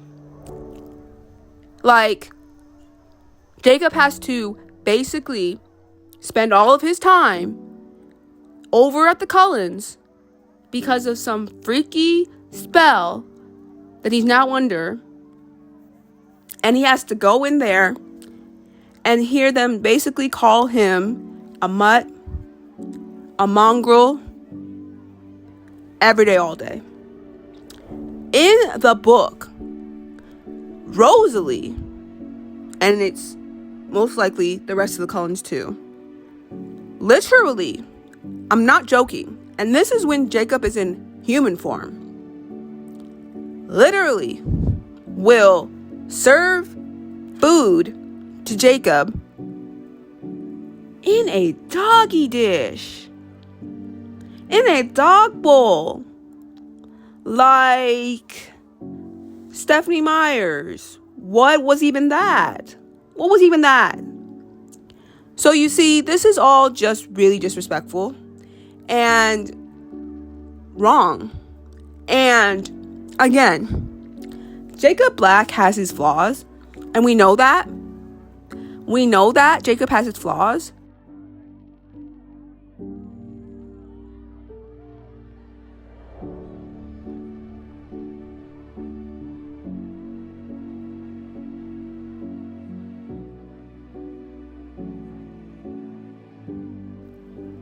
But the way that the Cullens specifically treat Jacob Black and the Quileutes and the wolves in general is just disgusting. It's just sick and disgusting. And I will never, ever, ever, ever, ever be okay with it. I will never be okay with it. And it just tells me that Stephanie Myers is a racist who is racist against Native people, is racist against Indigenous people, and doesn't care because she ends up making $75 million between 2008 and 2018. She made $75 million. And you want to know something? Not a red cent went to the Quileute tribe. The actual Quileute tribe. The actual Quileute tribe over there in Washington State. And that right there, Miss Stephanie Myers, no. That's wealth hoarding, and that's absolutely disrespectful. You made Quileute people, and not just Quileute people, but Native people, Indigenous people in general, look really bad in this story, okay? And they don't get a red cent of the mockery that you put them through? Nah. When I see you, Stephanie Myers, when I see you, sis, it ain't gonna be kind words. It ain't not gonna be some kind words. So, yes, imprinting is disgusting, and I do not think it's cute. And I don't think it's cute when it comes to Jacob and ribonucleosis. And I also don't think it's cute when it comes to Quill and Claire. I think it's just weird in general. Because that scene on the beach, when you literally have all of the wolves on the beach just hanging out with their, girlfriends, wives, whatever. And then you have Quill out there with Claire by the water. And it's so awkward because I'm looking at it like, Quill, you're with a whole child now, sir. You're with the whole entire child, but okay. Like, Stephanie Myers, get real. For people who watched Breaking Dawn Part 1 for the first time, having never read the books, yeah, Quill and Claire give away what's about to happen to Jacob. And it's gross. It's gross, bro. Like, Stephanie Myers. Like, what is wrong with you? What is wrong with you? And then it goes into my theory, right? I have a theory that the Cullens, and this is going by 2025 terminology, because I know back then I did not have the terminology to say all of this, but now I do, because I'm older, I'm wiser, and my frontal lobe has fully developed. So now I can say these things, and I have the vocabulary to say it. The Cullens are a trad family. Okay? They are a trad family who are... Stephanie Myers wrote them in a way where the guys in that family, specifically Edward, are very... he tries to mask it in the fact that, I was around in the 1900s, so I just think things differently. Okay. It's not the 1900s no more, honey. It's literally 2005. Like, get it through your head, bruh. This is not the 1900s no more. So I don't understand what you're talking about. But okay. And it's like, yes, but I'm Edward Cullen, and when I was growing up in the 1900s, yes, I was doing things so much differently, okay?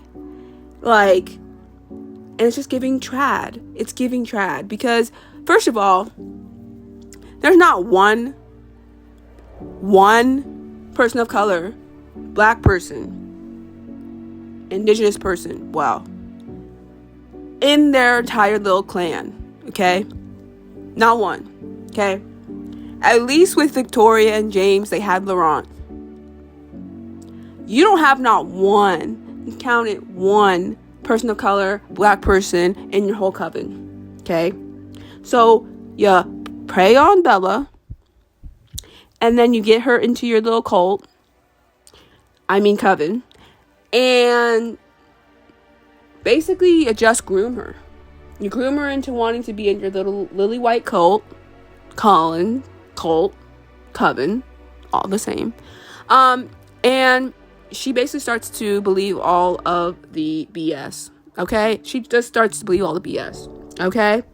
And it just doesn't, I don't like it. And I know that Bella is a lily white girl, so, like, obviously she's gonna believe all the BS, right? But it irritates me because the way that Bella treats even the Quileutes herself is gross.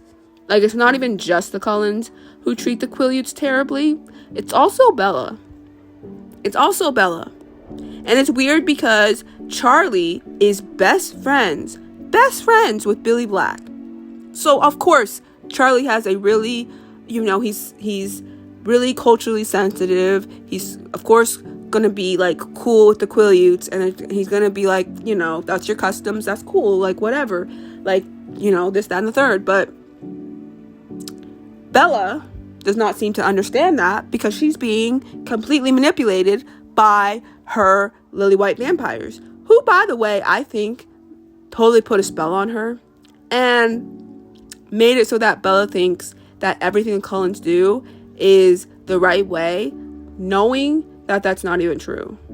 Because when Bella is around, when the Cullens and the wolves are being trained by Jasper, the Confederate soldier, and Bella hears Jasper's backstory, Bella doesn't even blink an eye. She's not like, wow, that's kind of like weird because Jasper was a whole Confederate soldier, and this Mexican lady basically in his story took advantage of him and basically was trying to create a immortal army and took advantage of him. And then, it's her fault that all the stuff happened and why he's a vampire to this day, and it's her fault and all these things, right? And even though Jasper was a whole Confederate soldier who wanted to have slaves. So yeah. And Bella doesn't even blink an eye. She doesn't think it's weird. She doesn't call him out on it for the racism of it all. She's just like, oh, it's fine. Blame the Mexican lady. Please, blame her. And I don't think it's weird at all that you were a Confederate soldier who fought for slavery. I don't think it's weird. No, I don't think it's weird at all. So I'm not going to call it out because I don't think it's weird. I don't think it's weird that there's a Confederate soldier among us. I don't think it's weird that all of you are white. And I don't think it's weird about your trad wife ways. And now you're trying to treat me and how you're trying to make me into a trad wife. I don't think it's weird. Why? Because the Cullens have some freaky spell on her. And I think it's true. I think that the Cullens have some freaky spell on Bella. And that is why she is okay with all of this. And once Jacob imprints on ribonucleosis, he's okay with it too. And I just think it's weird. I think it's weird and I don't care. I think it's freaking weird. I do. I really think it's weird. And I don't understand. I just don't understand. I don't get it. So anyways, yeah. Imprinting is bad. And Stephenie Meyers is racist. Because what even is all of this? So now that I've talked about imprinting, and I talked about it a lot because I just had a lot of things to say about imprinting, because I just find it to be so sickening and disgusting and demoralizing. That's not the only thing that I have an issue with when it comes to the Quileutes and how they are treated in the story. let's talk about the over-sexualization of the wolf pack. So, I will admit, when I was around 17, 18, 19, I found it really hot that Jacob never had a shirt on. I loved it and I was here for it, okay? But when your frontal lobe finally just clicks and you're older and you can now fully function with a fully functioned brain, you start to see that what you thought was cute is actually very, very harmful, very, very gross, and not okay. If you didn't know, Native people, specifically women, but Native people in general, are over-sexualized to the point of exhaustion. I've talked about this already in here, but the missing and murdered Indigenous woman, girl, two-spirit relatives, because men, boys, it happens to them too, is an epidemic that is horrific. Horrific.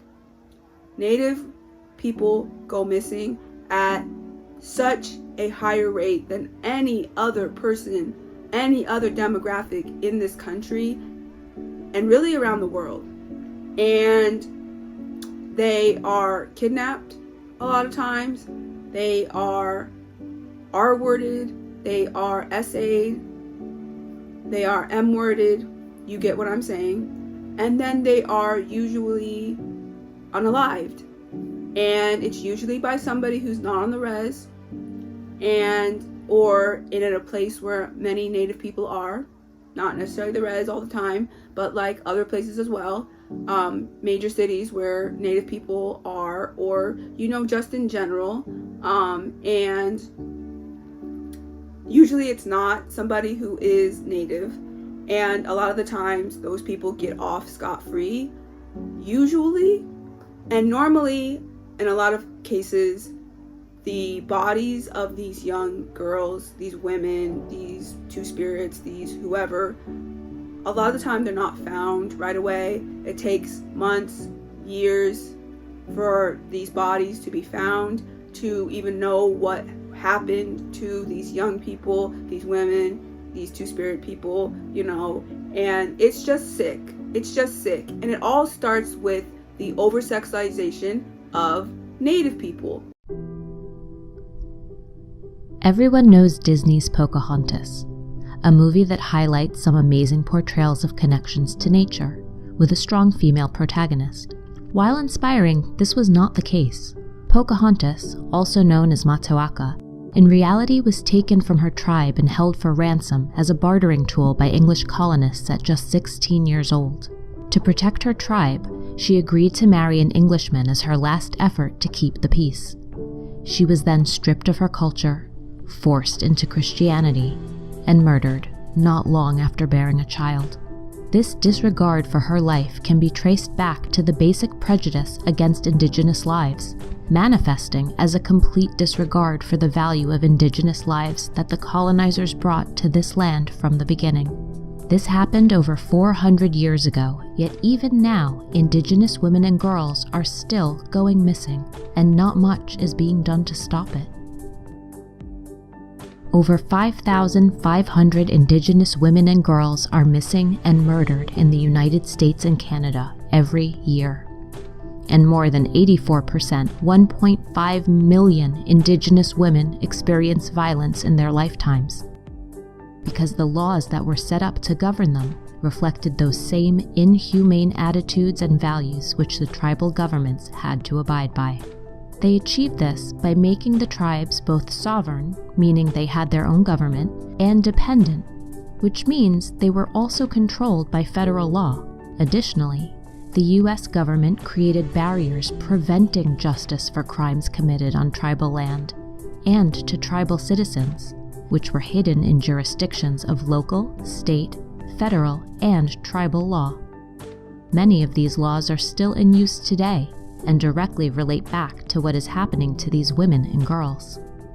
First, the Major Crimes Act of 1885 mandated that all violent crimes committed on tribal lands were to be prosecuted by the federal government, which means that the U.S. government doesn't need to prioritize the tribe's needs. and that the tribes cannot make decisions without the US government.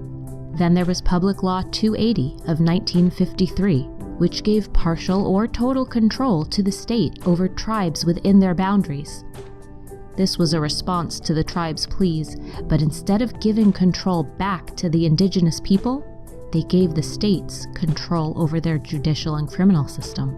It's important to remember that up until this point, the indigenous people didn't have a guaranteed right to vote until the 1970s. They had no say over who was in the government that was controlling them. The third law is the Indian Civil Rights Act of 1968. This law states that Native governments cannot prosecute for more than $5,000 in fines and 1 year of jail time a person of their own tribe, even for a violent crime. They can't prosecute a non-Native person at all. They have to hand the case back to the US government. By comparison, the average prison sentence for rape handed down by state or federal courts ranges from 8 to 13 years.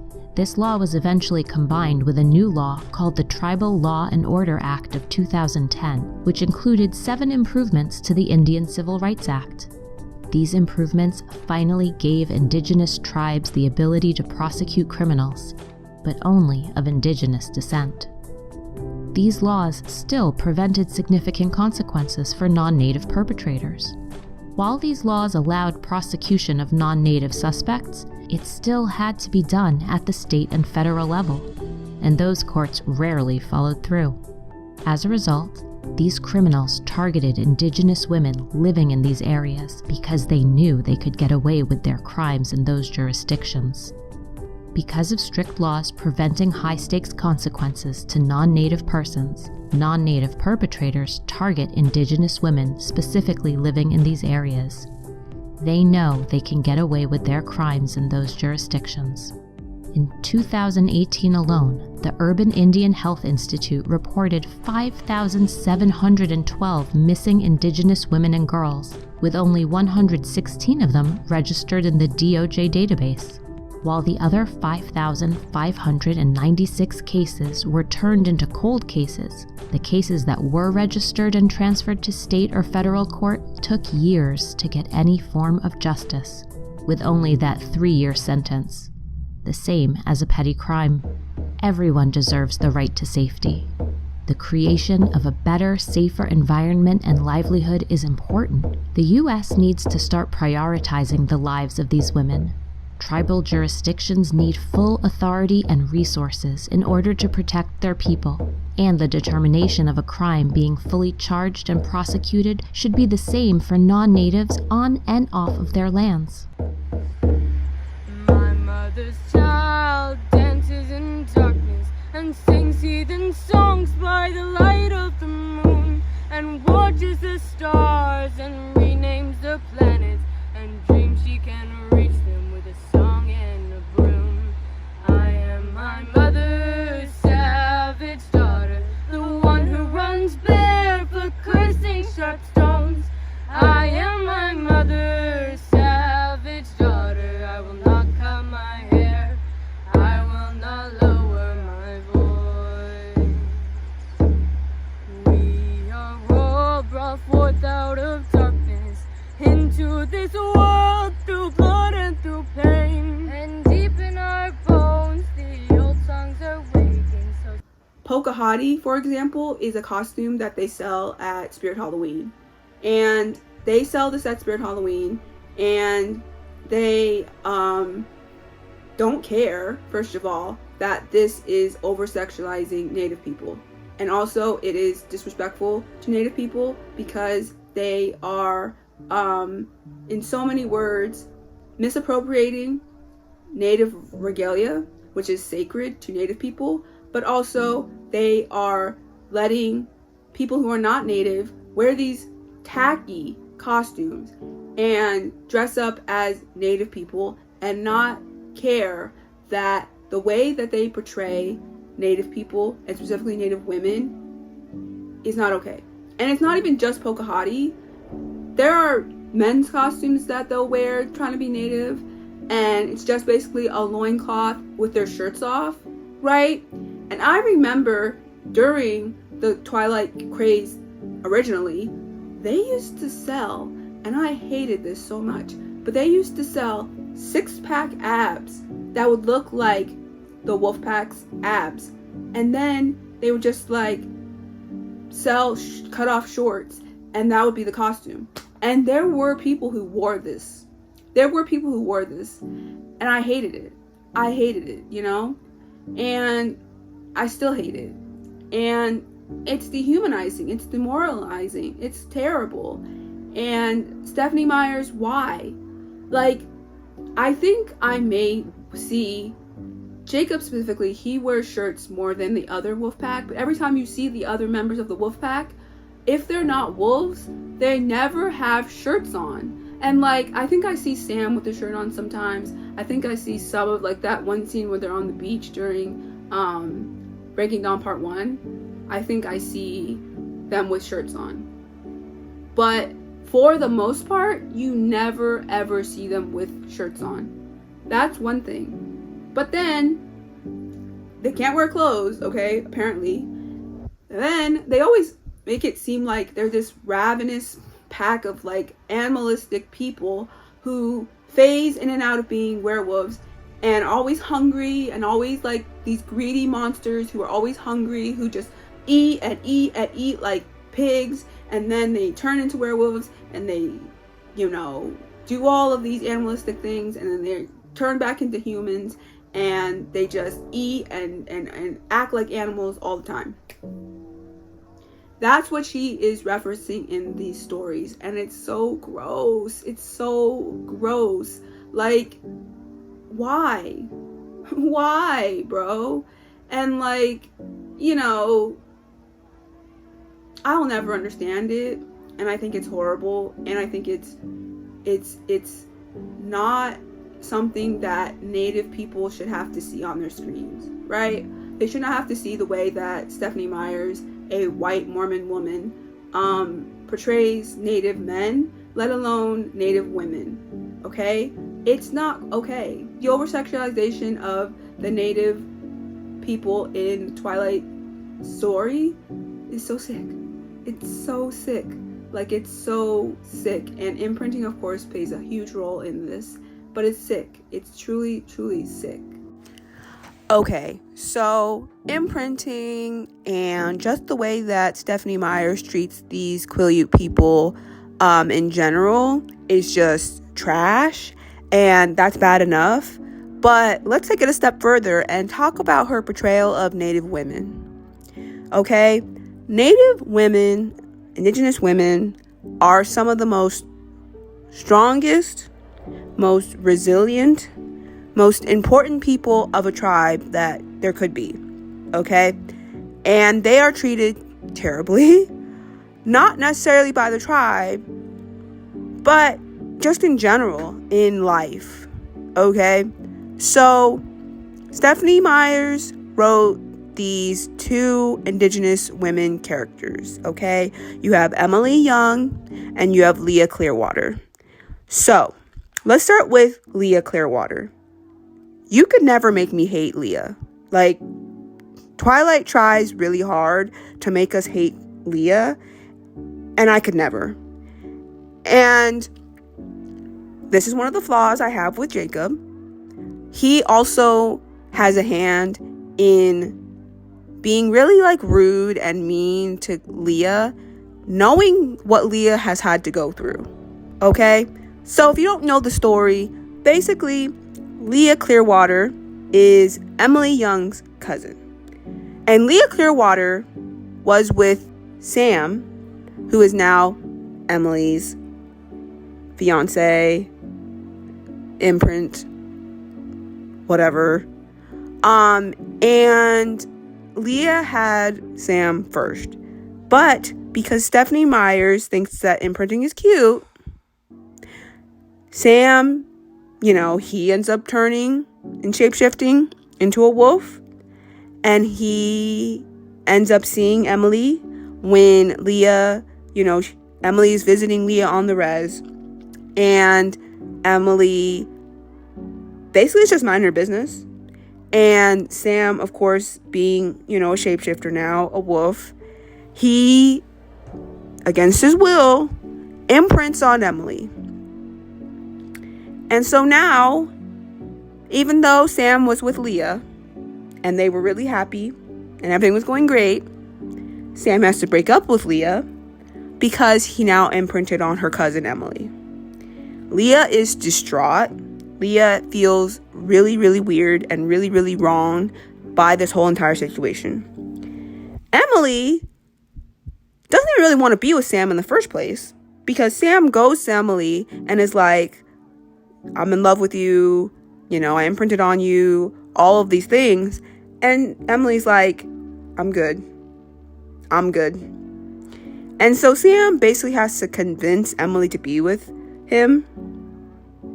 Then, obviously, we all know about the infamous incident that happens when, you know, Sam gets angry and he starts to shapeshift and he ends up, in so many words, attacking Emily. And so now Emily has a scar on her face for life. Yet Stephanie Myers thinks it's really, really cute for Emily to basically stay with Sam because Sam has some freaky wolf, you know, imprinting thing on her. And so basically we have to make this whole thing seem really romantic. When in reality, domestic violence is very high on reservations and in Native communities. And to glorify that in Twilight and pretend like it was just an accident, you know, Sam didn't mean anything by it, all of these things is wrong because it makes Emily look weak and it makes it seem like, you know, taking back a person who would harm you like that, even if it was an accident and you don't know if he could do it again, is wrong. And, you know, Leah could have been put into the same situation because Sam could have still been shape-shifting into a wolf. And now, thankfully, though, Leah would have been shape-shifting into a wolf herself. So she might have had a better way of defending herself against Sam. But that's not the point. You know, this still could have happened when they were in human form. You never know. One of them could have shapeshifted and, you know, this still could have happened the same way. And so it's not okay either way. According to the Arizona Coalition to End Sexual and Domestic Violence, 1 in 4 women and 1 in 7 men have experienced domestic violence in their lifetime. Cronkite News reporter Courtney Malley takes a closer look at one particular group that feels they're not getting the resources they need. The coalition also says Native American women face domestic violence at rates much higher than the national average. This can be attributed to many factors, but I spoke to 3 women who say domestic violence in their community is due primarily to a lack of awareness. And then that's when I heard my uncle say, I don't know how you're going to tell Kayla, but your mom didn't make it. 22-year-old Kayla White was just 12 years old when her mom was killed by her father. The way she had things set up for my siblings and I, she knew something was going to happen to her. Growing up, Kayla says she didn't realize she was seeing signs of domestic violence at home, and she's not the only one. Native American women have a 50% higher chance of facing domestic violence abuse than any other woman in the United States. And on average, Native Americans ages 12 and older experience nearly 6,000 sexual assaults per year, 25% of those committed by a close family member. She didn't really want to say anything because she wanted to protect our family and our family name. In many of the reservations, there's no outlets like counseling, therapy, none of that. It's basic programs.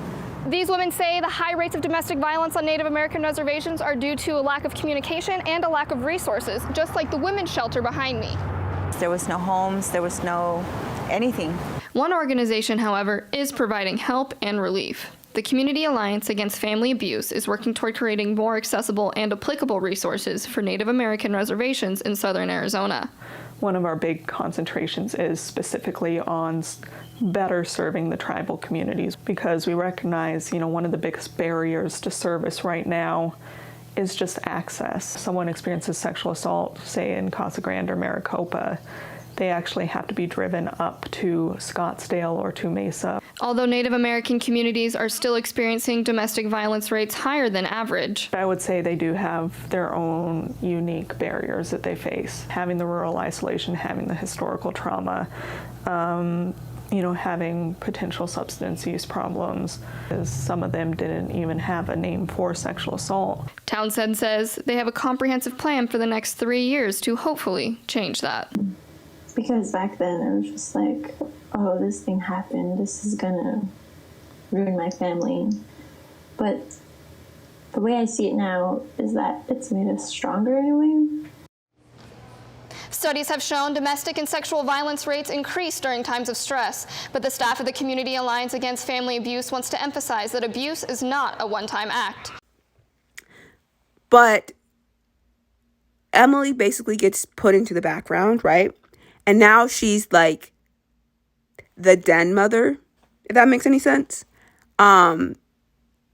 And now she just basically is relegated to cooking and cleaning and being the housewife of the res and the housewife of the pack. And she just basically feeds all the wolves. Like, that's her only job, right? And to be in love with this man who literally left you with an entire scar, where you had to go to the hospital. It was that bad. But heaven forbid Stephenie Meyers writes a female character with autonomy over her life. No, because a female character in Twilight having autonomy over her life, wild. Wild, because you're supposed to be subservient to your man. Bella is to Edward, so Emily should be to Sam. And it doesn't matter that Emily didn't even actually want Sam. Because of Sam's freaky imprinting, she is now forced to be in this relationship forever and learn to love Sam. Even though Sam injured her, and now she has a permanent scar on her face to remind her of that injury and how this whole entire relationship came to be. But they become fiancés and then they get married and it's cute. Okay, well, Leah Clearwater, who also has to deal with becoming a shapeshifter, becoming a wolf, and also has her father pass away, and then has to bring her little brother, Seth Clearwater, into the fold of being a shapeshifter, being a wolf. All of that on her back, while also grieving a relationship that she was really, really attached to because that was her boyfriend. And she didn't get to choose whether he imprinted on her cousin and left her. And then she has to watch day in and day out, the man that she loved be all lovey-dovey with her cousin who didn't even really want this man in the first place, but is only with him because of imprinting circumstances. Do you see how really messed up this is? Do you see how really messed up this dynamic is? I don't like it. I just don't like it. And I also don't like the way that not only Bella, but Jacob and a lot of the other wolves on the pack treat Leah. Yes, Leah can be a little annoying. Yes, Leah can have her feelings. But Leah's the only woman on an entirely male wolf pack.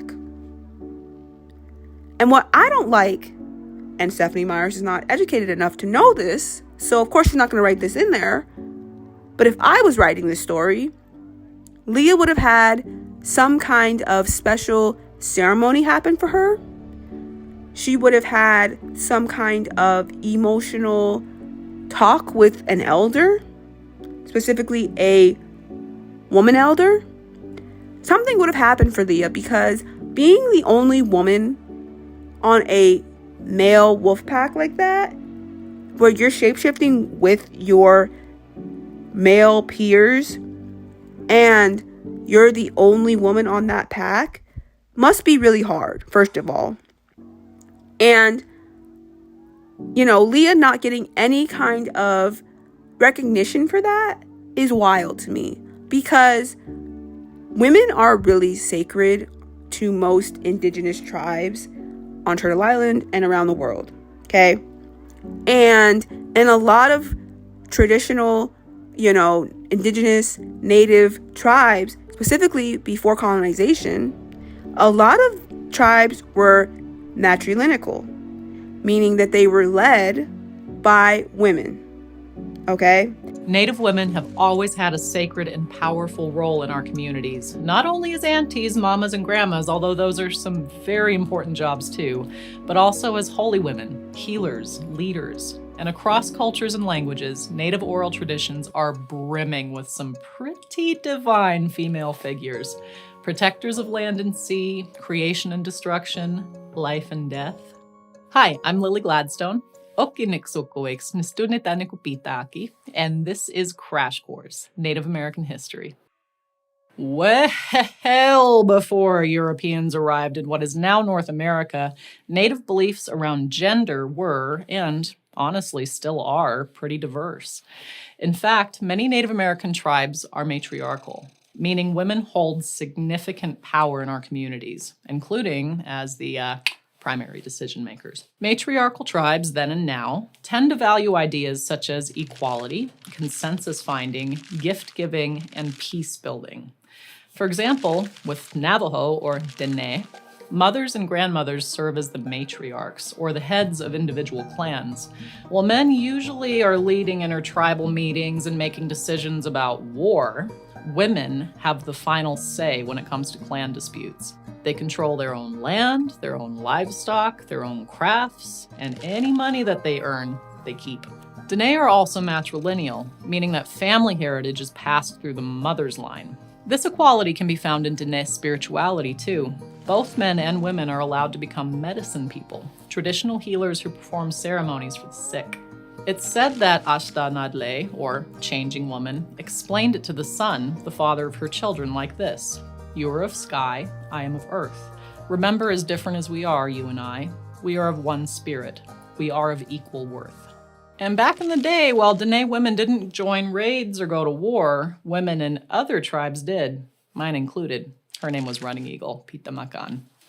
Among a lot of Native nations, women would often lead war parties and participate in battles. How about Buffalo Calf Road woman of the Northern Cheyenne in what is now Montana? In the late 1800s, she and her family were camping near a creek when a group of white soldiers attacked. When her brother fell in the fight, she rode into battle and rescued him. About a week later, with her Colt 45, Buffalo Calf Road woman would fight in the Battle of the Little Bighorn. And though we don't know for sure, there are plenty of stories from several tribal nations that claim it was a woman who dealt Custer the final blow. Other Native women took on the roles of leaders and diplomats in times of conflict. In fact, one of the strongest Native American confederacies, the Haudenosaunee, was co-founded by a Native woman named Chukonsensei. All these women are definitely inspiring, but not every Native American tribe has treated women and men as equals, which has become something of a sticky misconception. And while it is flattering, it's also flattening because it smooths out the diversity among Native American cultures. While we're all pretty awesome, we're also hundreds of different tribes with different cultures and values. But the onset of European colonization disrupted gender roles, as it did so many other things. So many. Europeans didn't vibe with the way women held power in many Native societies. As Laguna Pueblo scholar Polygon Allen put it, the colonizers saw, and rightly, that as long as women held unquestioned power of such magnitude, attempts at a total conquest of the continents were bound to fail. Northern Cheyenne have a saying, "A nation is not defeated until the hearts of its women are on the ground." So, colonizers got to work dismantling that power. They stripped Native women of the roles and rights they had for centuries. At times, this looked like elevating men to positions of power, but more often than not, it came in the form of violence toward Native women. Now we're about to get into some dark history. This is heavy stuff, and it's important to take care. Violence against Native women wasn't a passive byproduct of colonization. It was targeted and strategic. Women were often singled out because of their ability to bear children, the very thing that was seen as sacred by many tribes. By killing Native women, colonizers could destabilize Native populations, which was part of a broader effort to destroy and replace Native people with European settlers. This violence had disastrous and widespread consequences. Thousands of Native women were abused and killed, and tribal culture was permanently altered for many Native nations, like the Choctaw, whose matrilineal system of heritage was marginalized by colonial society. Unfortunately, this type of violence continued to haunt the United States for centuries. It still does. For example, in the 1970s, the federal government authorized the secret sterilization of thousands of Native women, at least 36 of whom were under the age of 21. One study found that between 1973 and 1976, 1 in 4 American Indian women were sterilized without their consent. Some scholars have described violence against Native women as rare in Native American societies before the arrival of Europeans, though today, it's a very different story.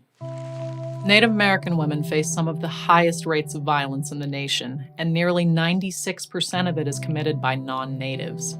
The CDC's data from 2018 to 2023 shows that the third leading cause of death for Native women ages 15 to 24 was homicide.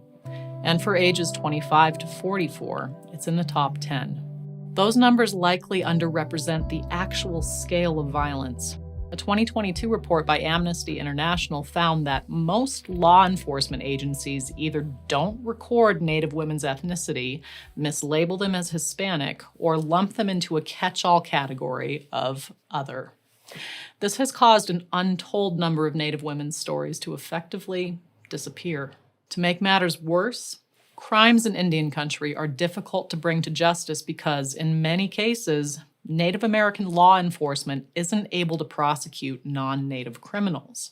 And so what I would have loved to see is Leah get some kind of ceremony, some kind of teaching about being one of the only, being the only woman on an all-male wolf pack, and how that really is special and important, and how she has a leadership role in that way. I know that Stephanie Myers is going to make Sam or Jacob, the actual, alphas, whatever, of the wolf pack, right? Because she is very men-centered. But it would have been really special and really cool if they had made Leah that.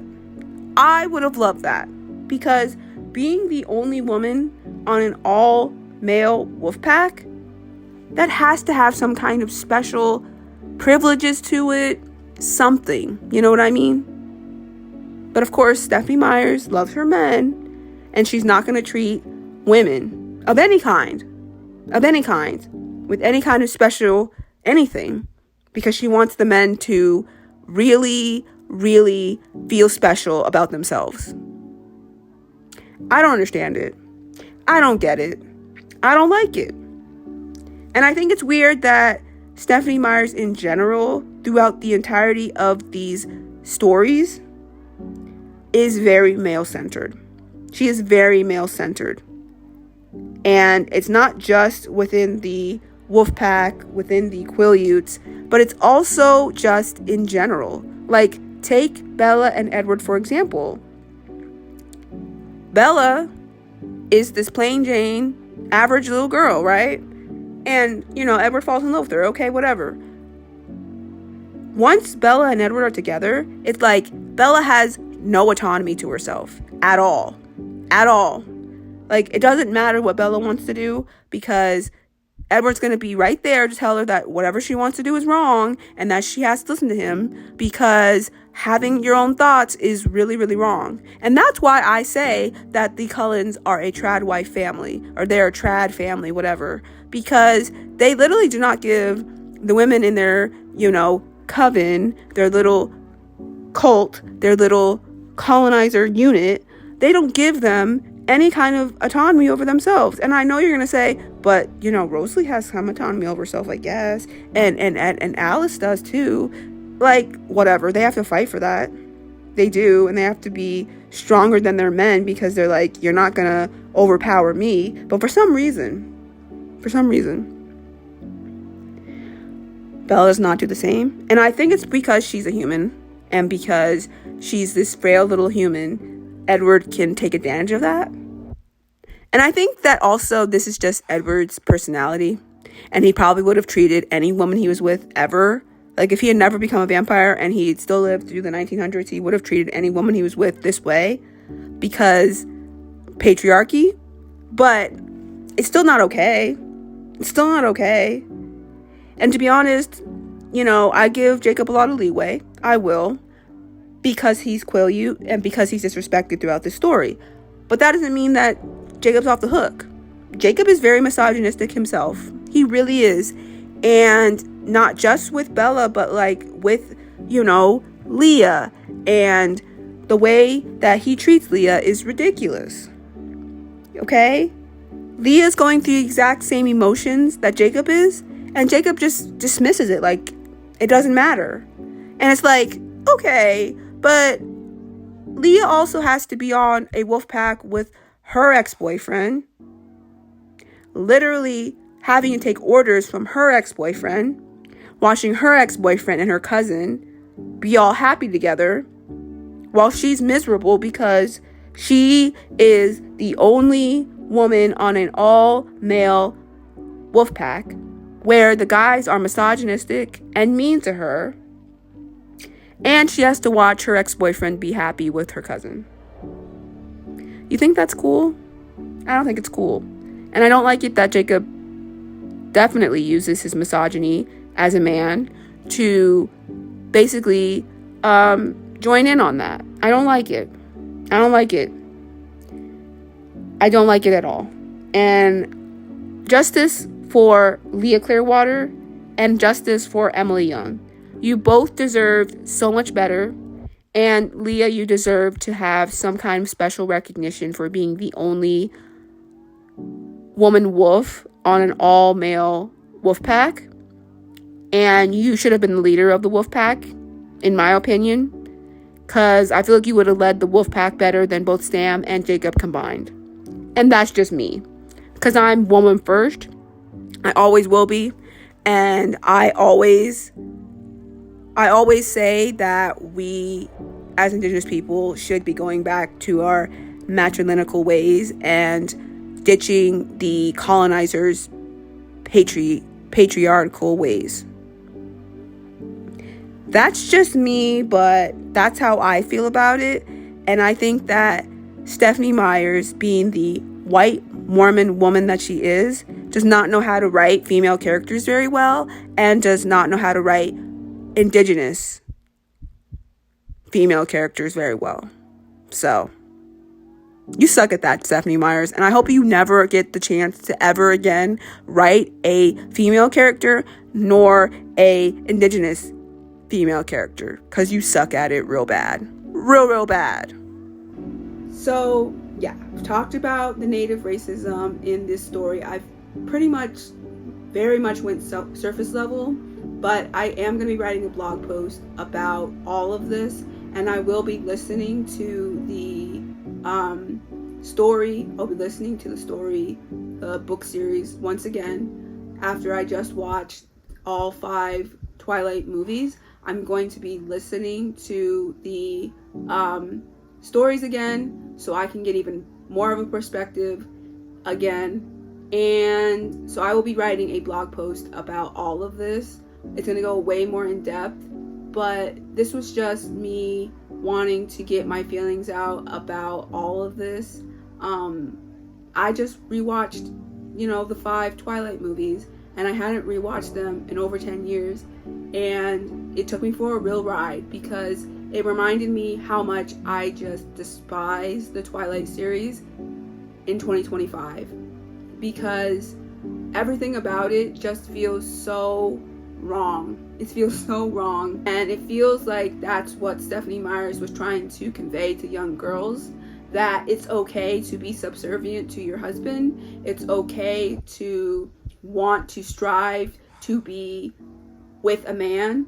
It's okay to not want to pursue your own dreams and your own, way of living. It's okay to just want to be with a man. It's okay to just want to take everything that you are and put it into a man. Like, put it into a man and his freaky white vampire cult. That it's okay to want that. That it's okay to want to be with the white colonizer man. But yeah, like, she basically does everything Stephenie Meyers wants her to do. She falls in love with the white lily vampire, the pale vampire, has this really torrid relationship, has this like fondness for this 16-year-old native Quileute boy, and strings him along, but in the end is never really going to be with him and kicks him to the curb to be with her white, pale, lily white vampire man, and then has his demon spawn, which is white, and lives in the confines of the white colonizer family. Wow. When you think about it in 2025 terms, it really gives tradwife. It gives tradwife, it gives alt-right pipeline, it gives they would be MAGA if this was written today. Like, I don't know Stephenie Meyers' political ideologies, I don't know, but the way that she writes this story and the way that she talks about all of these things is very much giving the alt-right pipeline. It's giving very much colonizer. It's giving very much the Aryan race. It's giving all of that and then some, with her portrayal of paleness and her obsession with paleness in this story. Like, it is disgusting and dehumanizing, man. She's just a very dehumanizing human. Like, why does she write this way? It's gross. It's super gross, but yeah. These are just some of my thoughts on the Twilight series. I have way more to say about it, and when I finish re-listening to the stories, the book version, I will have even more to say about it. And when I listen to the book series again, I'm going to be taking notes, so I'm going to have a lot to say about it, but I will be making probably another video about all of this. This is just my initial thoughts after rewatching the Twilight movies, and once I finish re-listening to the books, I'm going to be writing a blog on my blog, iceturtlegirl.blog. I'll be writing a whole blog about all of this because it's way worse in the books.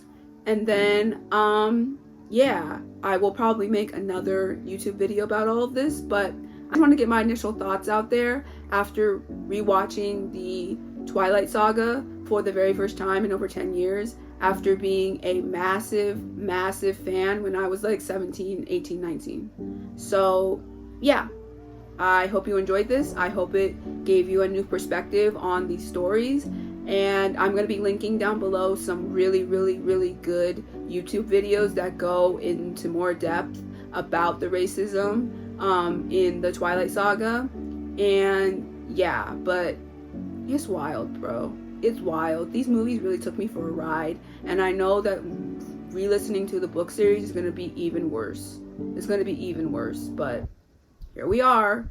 But I hope you enjoyed, and I will talk to y'all later. Peace.